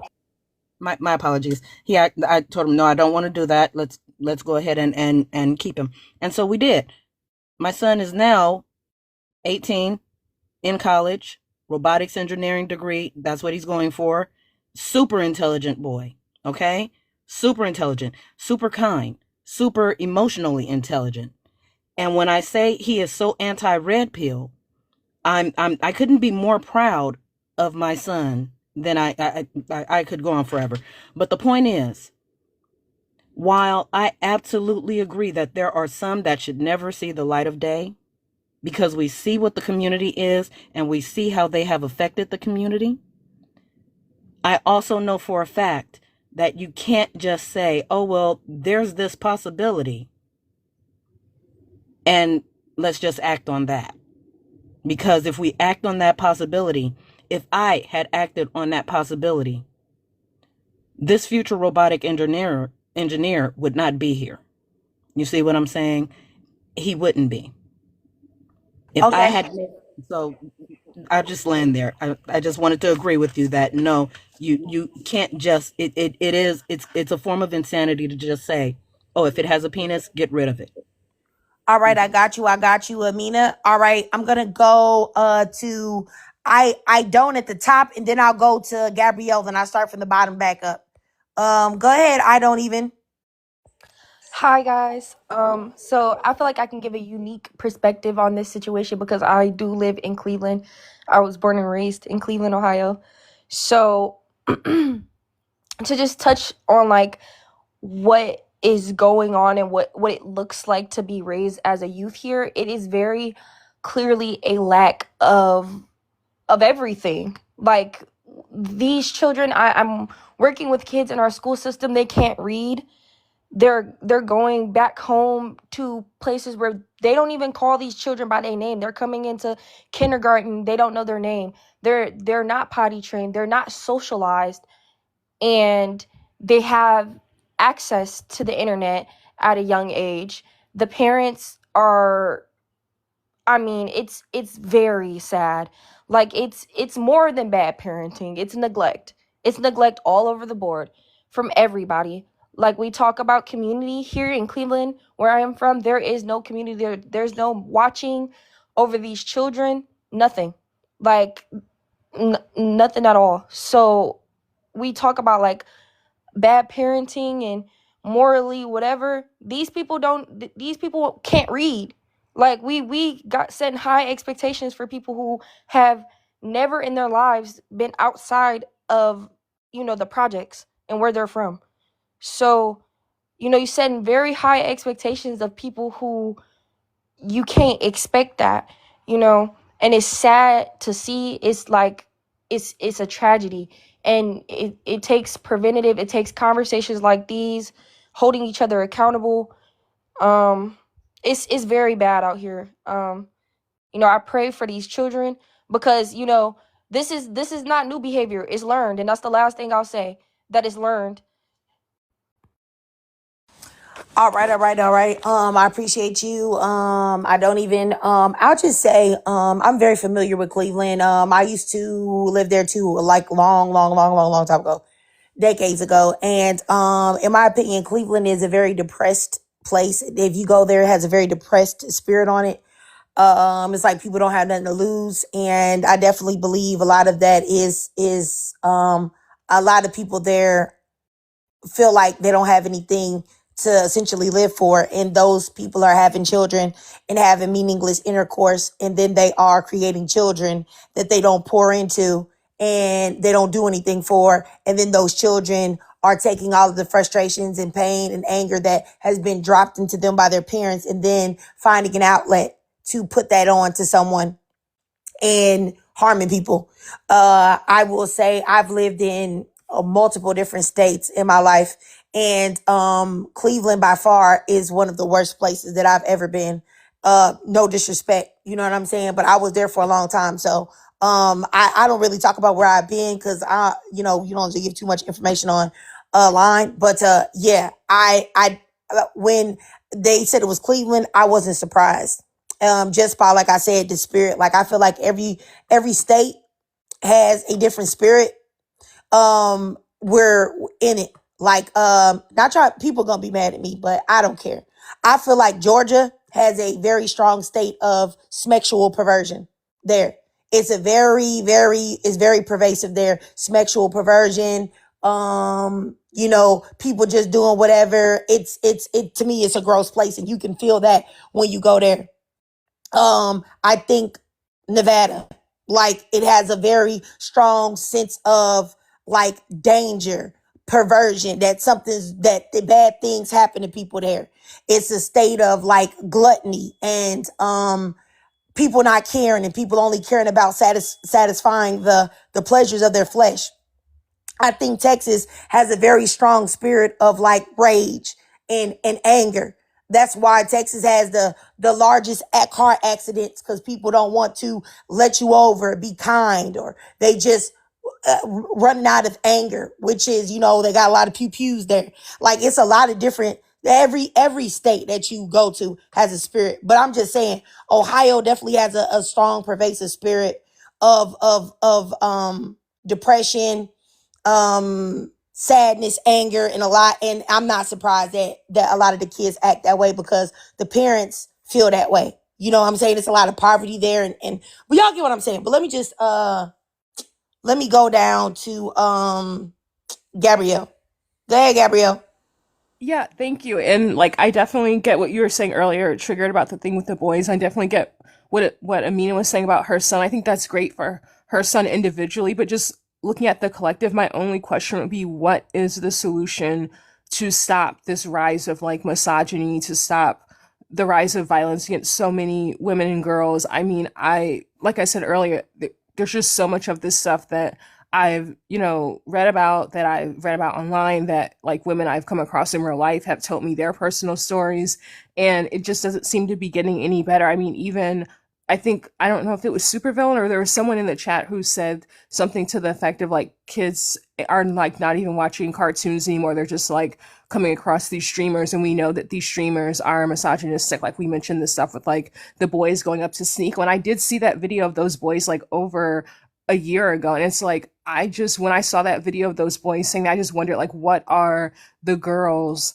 that they are going to school with, what are they putting those girls through? And like, I truly do get that's not every single man or every single boy. Like, I want to make sure I preface what I'm saying with that, but at the same time, it's like, realistically, I just feel like the fact that we know that objectively that good men do not outnumber bad men, the fact that, there are so many stories of like men in fraternities like essaying women and like videotaping it, like they're like videotaping these essays and actually getting enjoyment out of it. The fact that one of the other ladies in the chat mentioned this group of men who were like using AI to post pictures of their own mothers and sisters. It's like, there's so many of these men and increasingly boys doing this, and like, I don't know, I do think there is a spiritual aspect to why so many boys and men, like boys who are like in middle school, like 8 and 9 and stuff like that, are going down these pipelines. So I'm not saying that there's nothing spiritual to it, but at the same time, I just feel like if not aborting them before they're born if that's not the solution,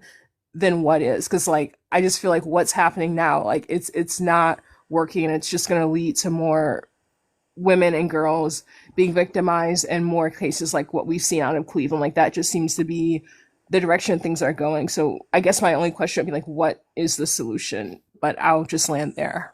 All right. I got you. Gabrielle. Okay, I want to say two things. One, I wanted to say, because I think I wanted to mention, when I was talking about states have a spirit, I wanted to mention another state too. I think California has a state of like has a spirit of like excess, opulence, arrogance, people feeling like they're better than the next, a grimy, what, how can I be better than you? What can I do better than you? Maybe Miss Chrissy baby can tell me if she agrees. I do feel like it's a dark place. Yeah, that's all I'm gonna say. I just yes, and I don't think it's a place for black women either. Yes, very fake and phony, fugazi. But anyway, I think literally every state has a spirit. That's all I was just trying to say. Number the other thing I wanted to address is what Gabrielle said. What is the solution? Now, this is probably going to be like a hot take because I know a lot of people don't believe in God. And this isn't about like religion or anybody's religion or what you believe in. I'm just talking about strictly about if you believe in God, you believe in creator, if you believe everything just got here out of nowhere, it just spontaneously combusted here, or if you believe somebody it was created in some way. I don't believe there is a solution, in my opinion. There's no solution. Some abortion is not the solution. Having them is not the solution. There's no solution because everything that is happening right now, in my opinion, is meant to happen. America's gonna fall. Every empire falls. The world is going to come to if you think that the world can exist and continue the way it's going right now, I can't help you. If the world, men are getting worse. Kids are getting worse. Women are getting worse. All of it's getting worse. And if you acknowledge that things are getting worse and you really acknowledge that there are no solutions, then that means it's going to be a culmination and something's going to happen at the end of that. What you believe is going to happen at the end, whether you believe the world is just going to end in a a ball of fire or chaos or confusion. I don't know. I mean, I have my own thoughts on this, but I'm not going to push my own thoughts on everyone else. I'll just say I don't believe there is a solution. At least not a solution that a lot of people are ready to acknowledge and accept as the only solution. So I'll just say that, but you're not going to change. You're not going to change boys. You're not going to change girls. It's not like girls are running around here perfect as well. Do I believe that women are acting, young girls and women are acting in the ways of men? No, I don't. Because I don't believe that is our nature. But there's a lot of things happening on the women's side as well that are disturbing and concerning.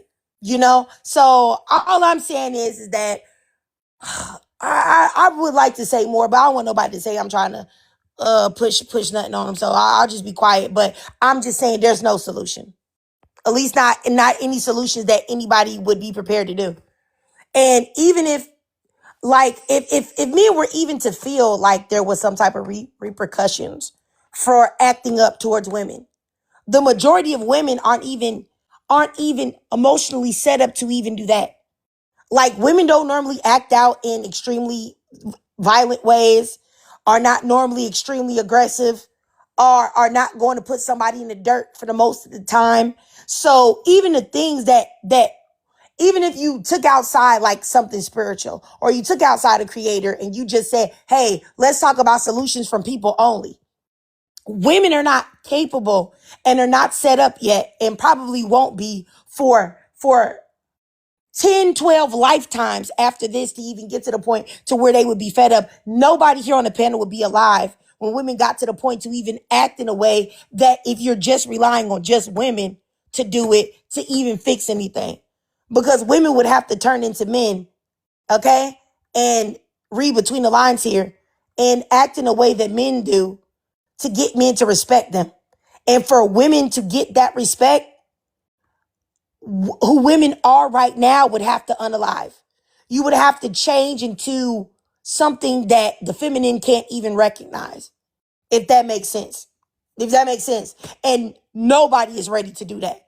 And I don't like to say things that I can't quantify, but I can confidently say that none of the women in this chat, none of the women in this box are even prepared to even take it there, to where you could even possibly make young boys and men stop it.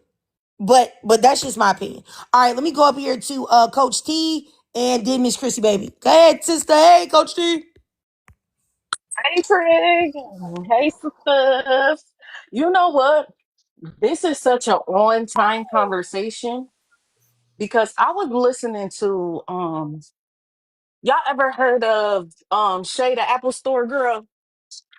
I'm a millennial, so I saw her video years and years ago. But Shay the Apple Store girl, she have a viral video of her dancing to Pretty Ricky in the Apple Store. And I remember seeing the video on I MySpace. remember That's that. how old the video is. Yeah. I remember that. But she has become like an internet content creator and stuff, and her life is a mess. Like, she's a mess. I watched a YouTube, excuse me, documentary series about her called Under the Influence. If anybody want to watch it on there, it's like 4 parts, and it goes through like um her, basically, her life and um how messed up she is. But the worst part is that she has 2 children. She has 2 male children. And at this point, she had her children living in filth, and they've been taken by CPS. One of her sons is actually was taken, right, and placed with his father, and then the father assaulted him, like physically, did him so bad. He ended up in a hospital, and he ended up being charged, and I don't know if he in jail yet, but he ended up being charged and everything. But she don't got them kids. That's how bad it is that it takes so long. Like, CPS don't want your kids. It takes so long for CPS to even step in to take your kids. And then the fact that they won't even give them back to you. Like, when you have to go to court, they give you a menu, like a parenting menu, and they'll tell you, like, in order for you to get your kids back, you have to do A, B, C, and D. It's so bad. Like, the state don't want these kids, and they definitely don't want no hard ER kids, and definitely not no hard ER male children, because of things like number 2. It's very dangerous to place these Y chromosomes in homes because of how menacing and how destructive that they are, just by nature, right? Not out of malice, just by nature. If you've ever been around little boys, you know that they do stuff that will hurt them. They'll jump off us, climb up something, jump off of it, and keep doing it, and keep doing it. They'll take stuff, throw it into the wall. They'll purposefully break stuff. You give them something, and they within 5 minutes broke it because they were trying to break it. Like, that's just how they are. Like, I can't explain it, but I think that the destruction that you were talking about, Trig, is actually not a masculine piece. I think it's a part of our identity as the feminine, because the universe abhors a vacuum. So nobody is all light or all dark or all good or all bad. So when you think about women and feminine as creation, a part of the creation cycle and the creation story is destruction. Part of physics is no 2 things can occupy the same space at the same time. So if you want to usher in something new, the old has to be destroyed or it has to be subverted. So I don't think that it's out of the realm of possibility to ask women to explore more of the creation cycle outside of, oh, giving life, because you can give life and you can take it away. If you had a Black mother, you done heard her say, I brought you in this world, I'll take you out of it, because that is a part of the nature of the feminine. And that is why men are so scared of women, and why they want to continue to control us and make us give birth, because they know and they understand that if these women is not creating us, they will be destroying us. And they have a fear of their mortality and of not existing, and they resent the fact that they can't create the way that we do and they can't destroy the way that we do. So they've had to invent all of these perversions, all of these bastardizations of who we are as women. Oh, we built the world. There was nothing wrong with the earth. There was nothing wrong with the earth. Y'all decided to come on it and commodify and capitalize everything, and now we have to live in a world that looks like this. So yeah, I think that we as women, and especially being the first women as a BOK woman, is we have to not need to always be the moral authority or take the moral high ground with people. They go low, we go high. Sometimes you have to drag it to HELL with people, and that's okay. You don't always need to be the bigger person. You don't always need to be the better person. Sometimes you just need to be strategic and to survive. And in this world, in this engineered, manufactured, bastardized society, that's what we have to start looking at. Oh, I want to do the right thing. I want to be good. Okay, well then you'll be unalive too. If that's your mindset and that's how you want to go and that's what you want to go for. So I would like to implore women to do that. All right. All right. I got you. I got you, Coach T. All right. Let me go up here to Miss Chrissy, baby. Hey, I did want to speak quickly on two things. The Los Angeles thing. Yeah, it. I'm here for work. I was placed here in 2008, and it's definitely not just from my from where I grew up and the places I lived before. I don't think it's Black women friendly by the slightest. I feel like even like the hate you see online that Black men spew on, these panels and stuff like that's like daily reality for the most part. I'm not saying all, but collectively they don't like us. And they are very bold and proud to express that to anyone that's willing to hear it. So having a high self-esteem as a Black woman is something that you have to really, I don't care how strong you are, how attractive you are, how successful you are, you're going to fight that battle on a daily basis because it feels like everyone hates you. And you can just see you could just see it in media. Like we're not really liked. Unless you're like in maybe like, gang culture and stuff like that. And they're so isolated. But anyone outside of those areas, you're pretty isolated. Now I might have different spiritual beliefs than you triggered, but I do agree that a lot of this is on a spiritual level. And I'm not saying that in a illogical fantasy type way. I do think that there is a source, and I think there is always a spiritual aspect to everything. And I have my conclusions on how everything can change. I do think we have are stepping outside of our nature collectively as humans, and because of that, it's probably more difficult to have a lot of humanity when you're in a matrix, when you're in a constructed, purposeful mechanism to control and take you outside of nature. I don't know if that makes sense. And I mean, I have my ideas on how that would change and how to fix that. But again, it's probably really, really alternative. But I think the key root way is returning to our natural selves and stepping away from this unnatural way of living. I don't know if that makes sense. I don't want to sound weird.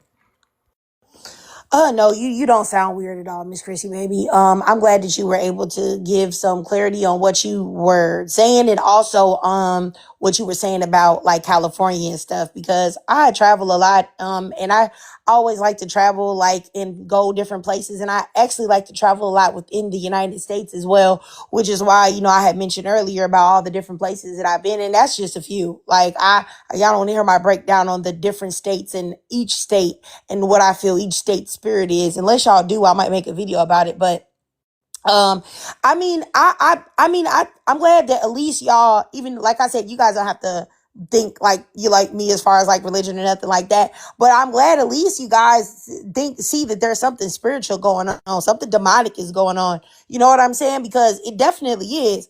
I feel it. Like it's almost like it's almost palpable. Like you can almost touch it. Like, you know what I'm saying?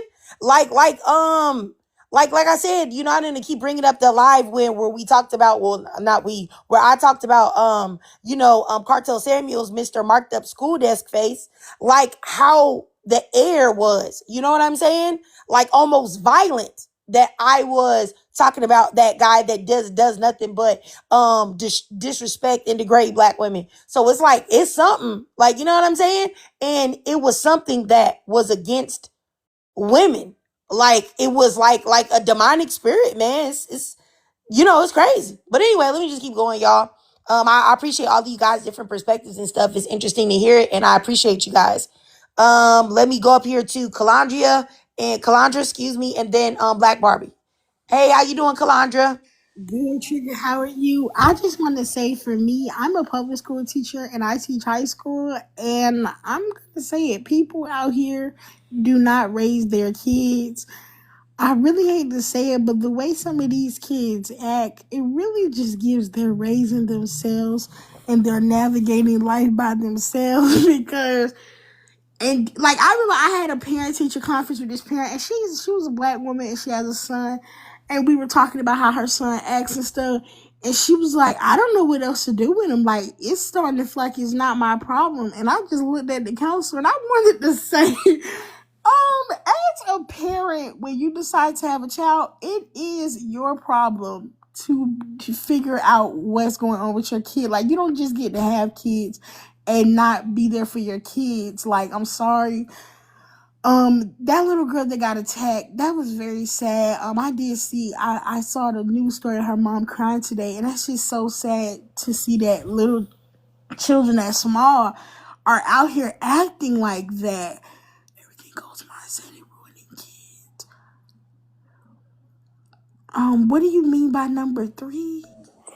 Oh, just like, how people right now tell anything that you attempt to tell people not to do, like, as far as like maybe like actions that they take in their lifestyles or something like that, people will tell you don't trip about it. Like like I had said earlier when I first started the live, I had got into it when I used to be on Facebook with this woman that wanted me to say that being an ex-worker was a positive thing.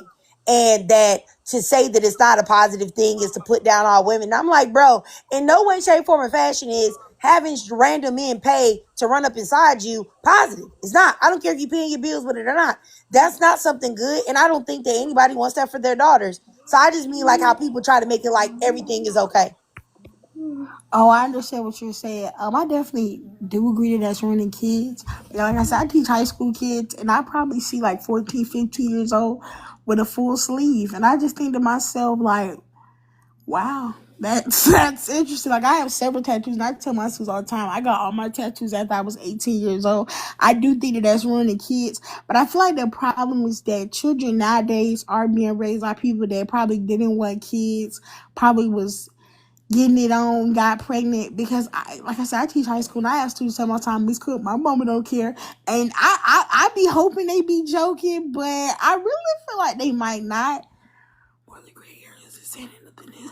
I do agree with that, but I feel like kids nowadays, they are not being raised. I feel like they're raising themselves, and I feel like they don't have fear, like, you know what I'm saying? Like, because I know me, I've been teaching high school for about 3 years, and some of the conversations that I've heard them have, or like conversations we had, like, I'd be like, dang, like, like I'm finna be 26, and I haven't done some of the things they do. But I feel like parents are definitely to blame. I saw one time this girl made a TikTok post, and I definitely agree with her. I feel like when it comes to black boys are loved and black girls are raised. I don't feel like people put the same amount of times into their sons as they put into their daughters. Cause I know me, I have a friend, and she was like, her son got kicked out of daycare because he kept hitting girls and stuff. And I was like, and she was like, he liked him. I was like, you should know, no, like, you need to fix that immediately. Like, he should not be putting his hands on other people's children, especially their daughter, but other people's children, period. And I feel like boys need to be raised and need to know that at very early ages, because I do agree that little boys can have like misogynistic point of views at very early ages, and even how they act with male teachers versus female teachers. And I feel like and I think the reason is because people don't raise their sons the way they raise their daughters. And I feel like some people have weird attachments to their sons. Like, I feel like they go out here, you get pregnant by a guy, he turned out not to be who you thought he was, and then when you have his son, I guess you think that's the love that he should have got from that guy. And I think bad mom is well. I'm gonna say that's probably bringing in pick meism. How some women raise their sons, like never holding their son accountable, always trying to find excuses for their sons, always wanting a son, never wanting a daughter.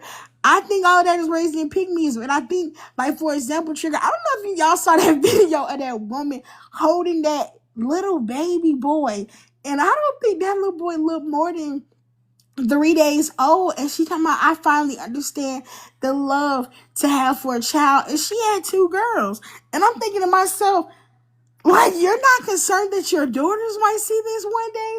But I feel like people nowadays, like I said, I don't think they parent their children at all. I feel like kids are raising themselves.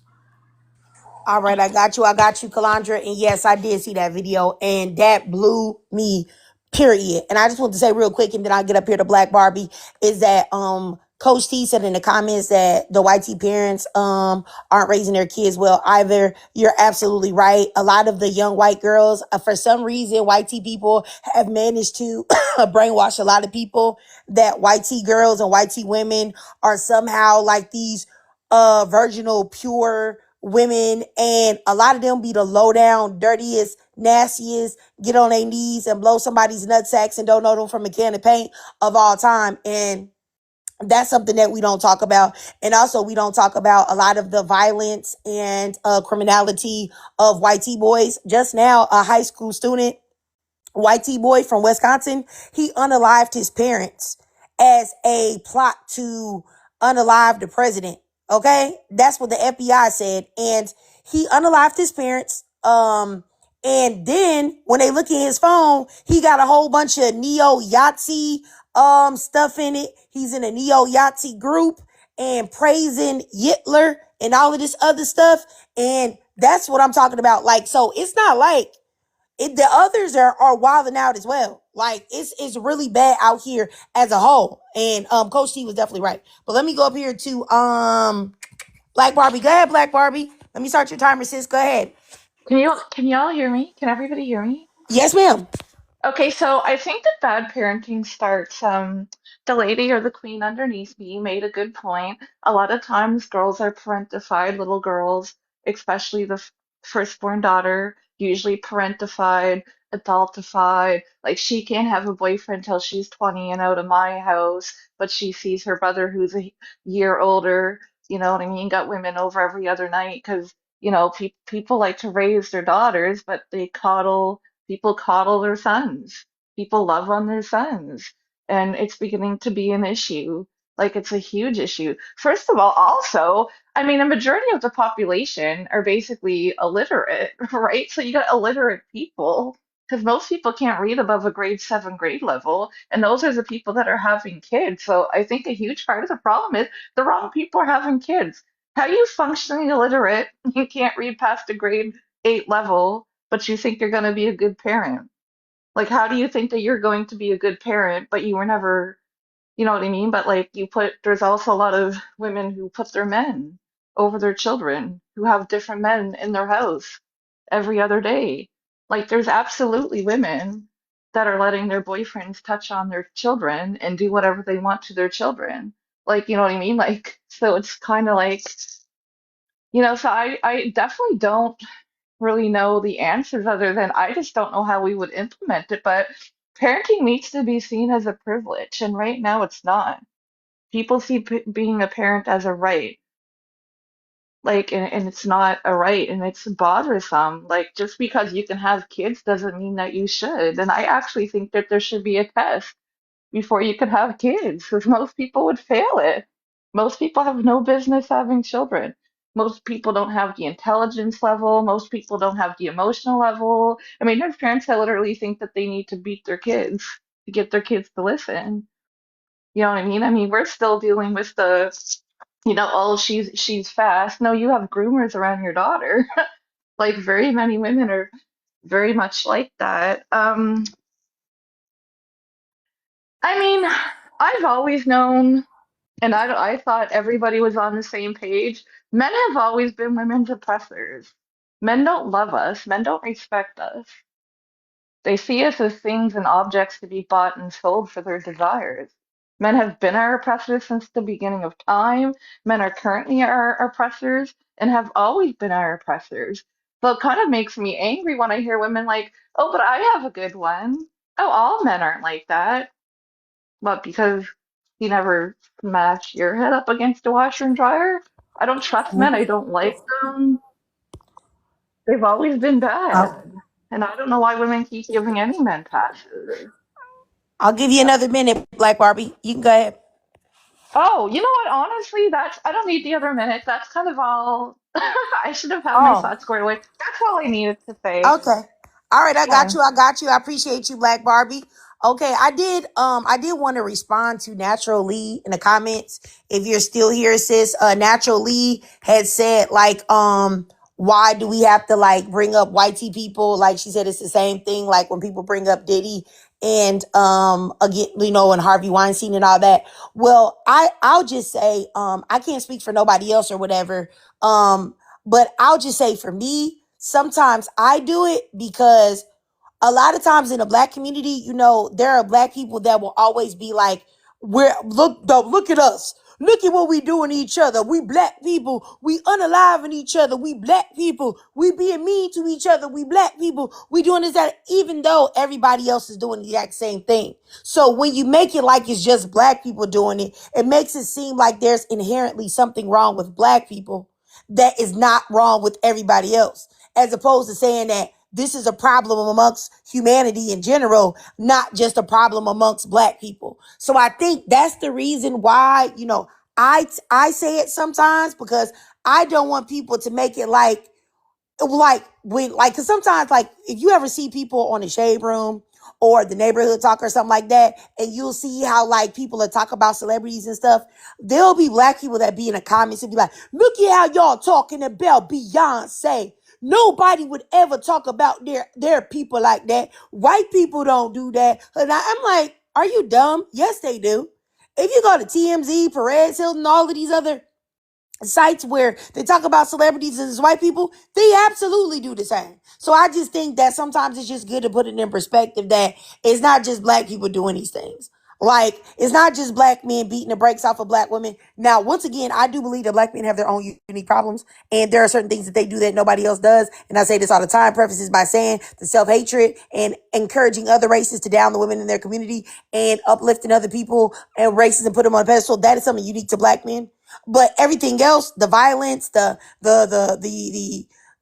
ex trafficking, not the ex trafficking, because black women and girls are trafficked the most, but white men participate in the purchasing of ex trafficked people and child abuse material and all these other things the most. So it's just like, I'm just saying that these are problems that plague every community is what I'm really trying to say. But I'm not trying to make it take any type of responsibility off of black men and make it seem like it's less than. All I'm just saying is that these problems exist in every single solitary community across the planet.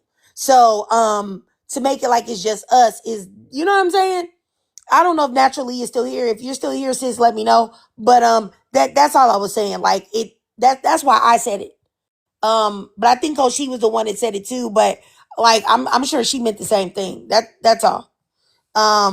Did you Yeah, have I something was to say, the Coach same thing. Keith? I was just bringing it up because it's not just a it's not just a vacuum. Like, it's this behavior, these parenting issues, young girls being attacked, the everything goes mindset, moral and ethical issues coming up. Is not just a BOK community thing. It's a whole world. Like you were saying, this is a spiritual, energetic thing that's happening in the world. So don't think that you are going to be escaping something by going off to another community, or what a lot of BOK single mothers, when we do well for ourselves, we elevate, we can take care of us and our kids, and we can live in better neighborhoods, and we'll move into these neighborhoods where there are other people, and it's different problems. I went to an honor school.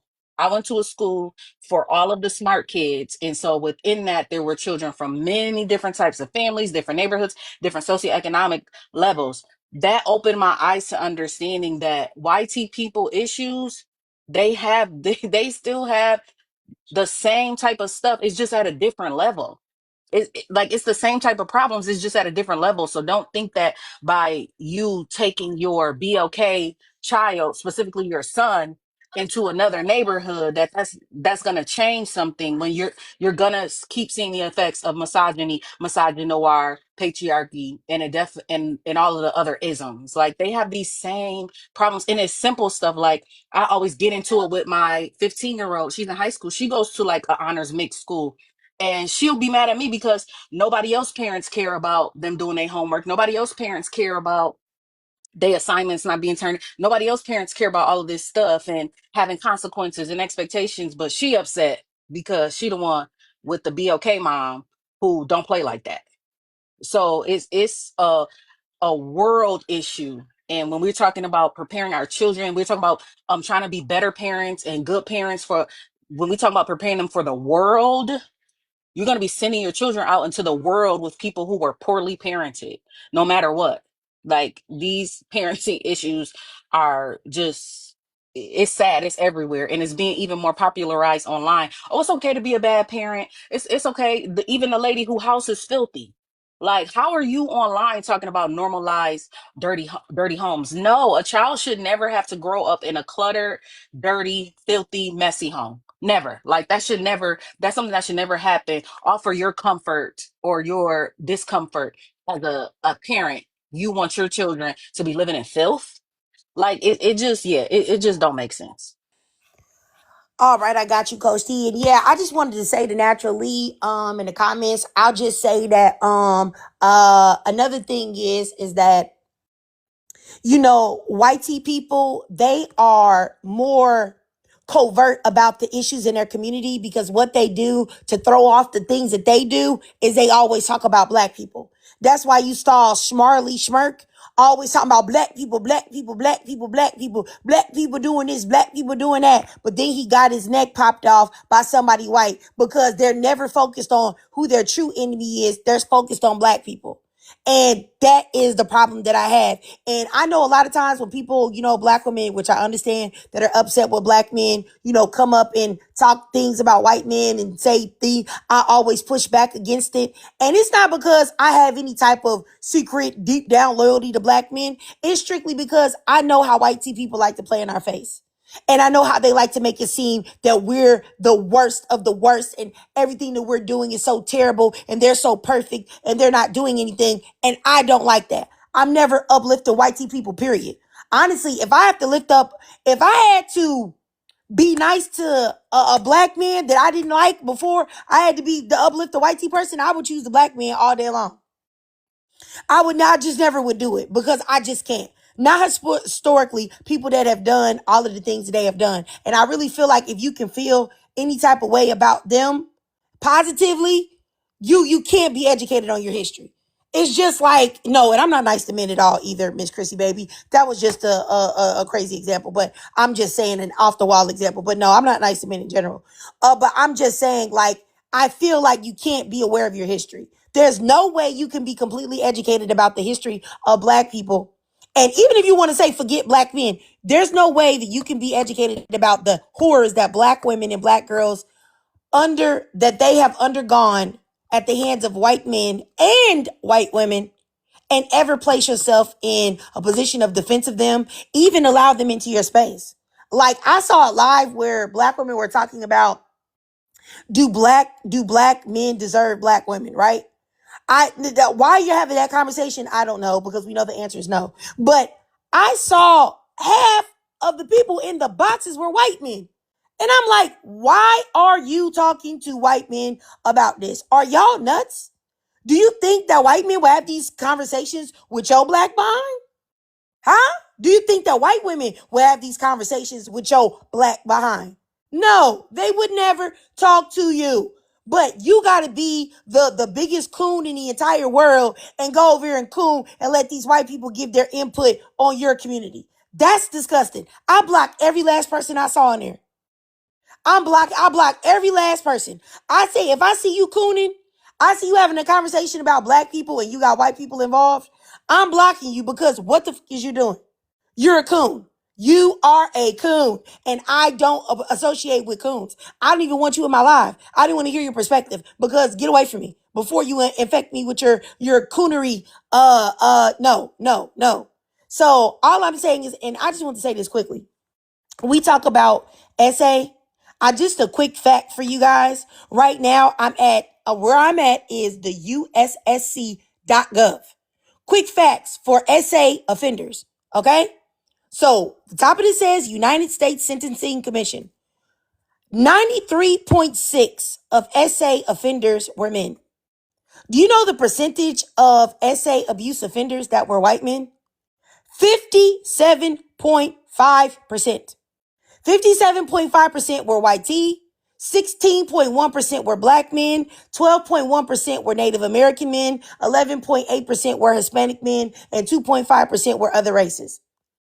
74.6% of offenders in cases involving production of child abuse material were white T. 74.6% of offenders involving production of child porn or child abuse material, because that's what you're supposed to say now, which makes sense. Child abuse material were white T men. 74%. So when these people try to tell you about how black people, understand that the things that they have going on are insidious. And this is a fact. This is from the United States Sentencing Commission.gov, USSC.gov. Okay? For the people that talk about they can't trust stats because white people are behind it, it is white people telling you that white T people are the number one people behind this. So when you see the most horrible, horrific things that are happening to children, 74% of the time it's a white T man behind it. Understand that, please. But anyway, this isn't to make anybody seem any type of way, but I'm just letting you know that that's the reason why I talk about it. Because a lot of times we as black people are very hyper aware of what goes on in the black community. And we'll say, oh, look at us. We black people, we so bad. Black people, we so mean. Black people, we don't love each other. And do you think white women love each other? Do you? White women don't even have a term Nope. of sisterhood. They don't You know even how love we their talk own about, daughters. yeah, you know how we talk about black women, we talk about, hey sister, it's a sisterhood, because still a lot of us are very community oriented as black women. White women don't have that. White women don't have sisterhood at all. Don't let them tell you because they unify like Voltron to be racist that they have a sisterhood and brotherhood. The only time they unite is when they can oppress a person of color. And really, if we want to keep it real, they unite when they can go ahead and try to oppress black people. That's it. That's the only time you ever see white people be unified, is if they can be racist. And that's just the truth and the facts of the matter. But look, I'm not here to talk about who's right or who's wrong. I just wanted y'all to know that's why I come with where I come from when it's regarding coonery. Because I'm not getting behind anybody that fed our babies to alligators. I'm not getting behind anybody that took our poor, innocent black women and experimented with them gynecologically. Put things inside of them, did surgeries on their internal reproductive systems, and used and abused them. What do I look like asking people that descended from people like that what they think about my community? What you think about black men, white men? What you think about black women, white women? Are you dumb? Are you goofy? And anybody that's in here that be in lives like that, I promise you, when I see you, I will block you. So don't come to me from another page asking, why'd you block me, Triggered? You know why I blocked you. Because I found you engaging in coonery and I don't want you in my lives no more. And it's the same way when I catch y'all in them anti-black women lives with people like Saul and Camaro and all them other weirdo dudes, Cartel and all of that, and y'all be in there trying to get them men to give you a cookie. I block y'all too. Because why are you in my life? You an op. Because if you would be over there, you definitely don't like me. You just over here being a monitoring spirit. And I'm not cool with that. So I'm just letting you know that I don't care what you guys think. You can be pro-life. You can be pro-choice. You can be pro whatever. What is it? You can think that men can be women. I don't agree, but you can think that. You can still be in my lives. I don't have no problems with none of it. You can hate men. You can love men. You can want to have kids. You can not want to have kids. You can be single. You can be married. You can whatever. I don't care. But two things I don't play about is coonery. Number one, coonery and pick-meism. Those two things, I catch you doing those two things, I'm going to block you, baby. I ain't even going to say nothing to you because at the end of the day, who am I? I'm just a random lady on the internet. I don't matter, but I'm just saying it matters about my space and I will be blocking you. Like I said, I seen plenty of women engaging in coonery these past 2 days and I just silently blocked them. I just said, oh, I see you. It says follow back. You be in my lives. Let me block you. Oh, the host. Oh, you says follow back. Let me block you, baby. I don't want you in my stuff. You gotta go. Anyway, you guys, I'm gonna get out of here, but I don't think Gabrielle had a chance to talk before I go. So that Gabrielle, you can if you have something to say, sis, Gabrielle. I think it was a really great live and really insightful, and I really appreciated everyone's perspectives. I just wanted to wrap by saying that I truly don't believe that like every single man or every single boy is like predatory or bad or rotten to the core. But I'm just saying with all of just the stuff I've seen, like I said, I just finished reading this book called The New Age of Sexism, and it was about like AI and misogyny and like various guardrails that need to be put in place to like prevent AI from being abused. And like, I don't know, I'm just gonna say like over the past few years, like with all this red pill stuff and even stuff about the girl in Cleveland and other things we've discussed in this live, it's really kind of changed the way that I look at men as a collective. It's like for me personally, like I have not dated anyone in like 4 or 5 years, and like I always say, like I am open to like if I meet a guy, it's fine, but like even with that, like I really would have to like sit down. We would have to like have some long talks, like face to face, where I can see his micro facial expressions, because it's like so many of these cases, like you'll hear about this guy, he seemed like an upstanding family man, but then it turns out he was keeping women in his basement for like 10 or 20 years. So it's stuff like that. But again, I know that it's not every single, boy or man, but I just think it's too many of them. But I just wanted to like put that caveat in there just in case. But yeah, those are just my thoughts, and I'll land there. Hey, Gabrielle, I just wanted to say, I just want you to know I totally understand where you're coming from. I I totally get why you feel the way that you feel. I want this to be clear here. I don't trust men. I don't like men. There's only one man that I like, and y'all already know who that is. And it took him a long time for me to like him, okay? So I'm not here to say that y'all are wrong for y'all thoughts on how y'all feel about men. I just be liking to bring in just a logical perspective on it, behind it, and think about, is that a rational thought process or not? But I'm not saying I don't understand. I don't like men. I don't trust men at all. I know that the biggest chance of somebody doing something to me will be them. So I'm not saying that I don't get where y'all coming from, because I absolutely do. So I don't want y'all to think that I'm trying to, I just don't want y'all to feel like I'm against that. I totally understand where y'all are coming from, for sure. Absolutely. I just want y'all to know that. And I just want to say real quick before I get out of here, Calandra was talking about consciously in the comments. I'm gonna tell y'all what, I have blocked Consciously a long time ago. Consciously is a performative. He is a, I call them like, lunatic liberals, because it's not like, I'm not a conservative. I'm not a liberal. I don't identify as nothing. I just believe how I believe, and that's it. But Consciously is definitely a psychotic liberal. And, I never believed them black men that want to come up and talk about black people, we black people, we got to unite, black people, we got to do this, black people, it's all about us black people, and then you find out they got a white wife. Yeah, okay, get out of here. I'm so pro-black. In my opinion, I'm not saying that you can't be pro-black woman, but how you gonna be pro-black and you got a white wife? The most pro-black thing that you can do to say that you really love black women so much is to have black daughters. You know what I'm saying? Black children. Have a black wife that you're pouring into every day. So yeah, you were already phony and fugazi from that point. I don't trust no pro-black Negro. First of all, I don't trust no pro-black Negroes, but I'm definitely not choosing believing in a pro-black Negro that got a white wife. Like, what? Get out of my face. You are a liar. You are a faker. You are performative. You know what I'm saying? Period. At all. And it's really just that simple. I've been blocked consciously. I've been realizing that man was full of it. He's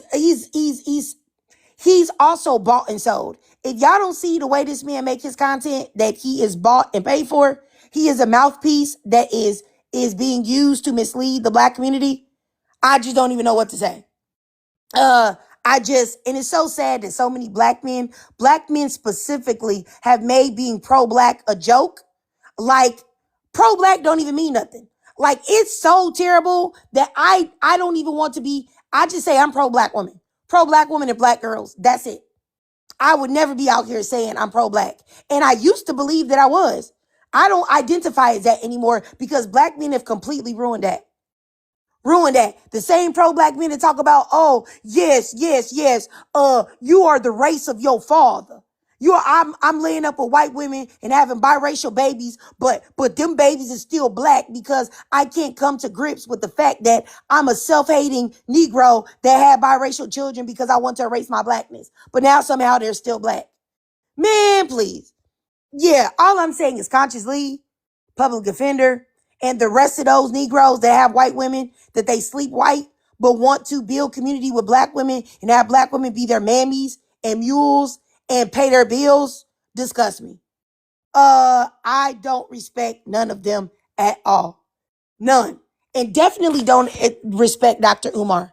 Dr. Umar, who talked about the black family this, the black family that, the black family this, and then you find out he a deadbeat dad that ain't even been around his daughters and left his daughters for dead, essentially. Like, yeah, no. Definitely agents, Miss Chrissy baby, agents of chaos, agents sent to push certain narratives that white tea people want them to push. The Conscious Lee has been bought and paid for. That's a fact. That ain't no what, man. All right, y'all, let me get up out of here before I start crashing out. Okay, I appreciate all of the ladies that came on the panel. I really, truly appreciate y'all. I appreciate y'all's perspectives and thought processes. Y'all are so intelligent, so dope. And like I said, I appreciate all of the perspectives. Whether I agree or disagree, at the end of the day, I still respect you guys and I respect your thoughts. And I'm so glad that I've had a chance to get to know all of you guys really and truly. And I really mean that. And I really mean that. I respect y'all so much. And honestly, you guys, you sisters that are always here in the lives, or you come a lot, when y'all don't come, I do be missing y'all. I really do. I be like, hey, I ain't seen such and such. And I be messaging y'all because I be like, hold on, let me make sure. You know what I'm saying? I didn't say nothing or do nothing that made you feel some type of way so that you don't come around, because I love to see all of you guys. And I want y'all to know that. I really do. I love y'all. I love y'all all. And I want y'all to know that. And I just want the best for you guys. And yeah, I'll see you guys later. Y'all have a great Thursday. All right, y'all. Love y'all. Bye-bye.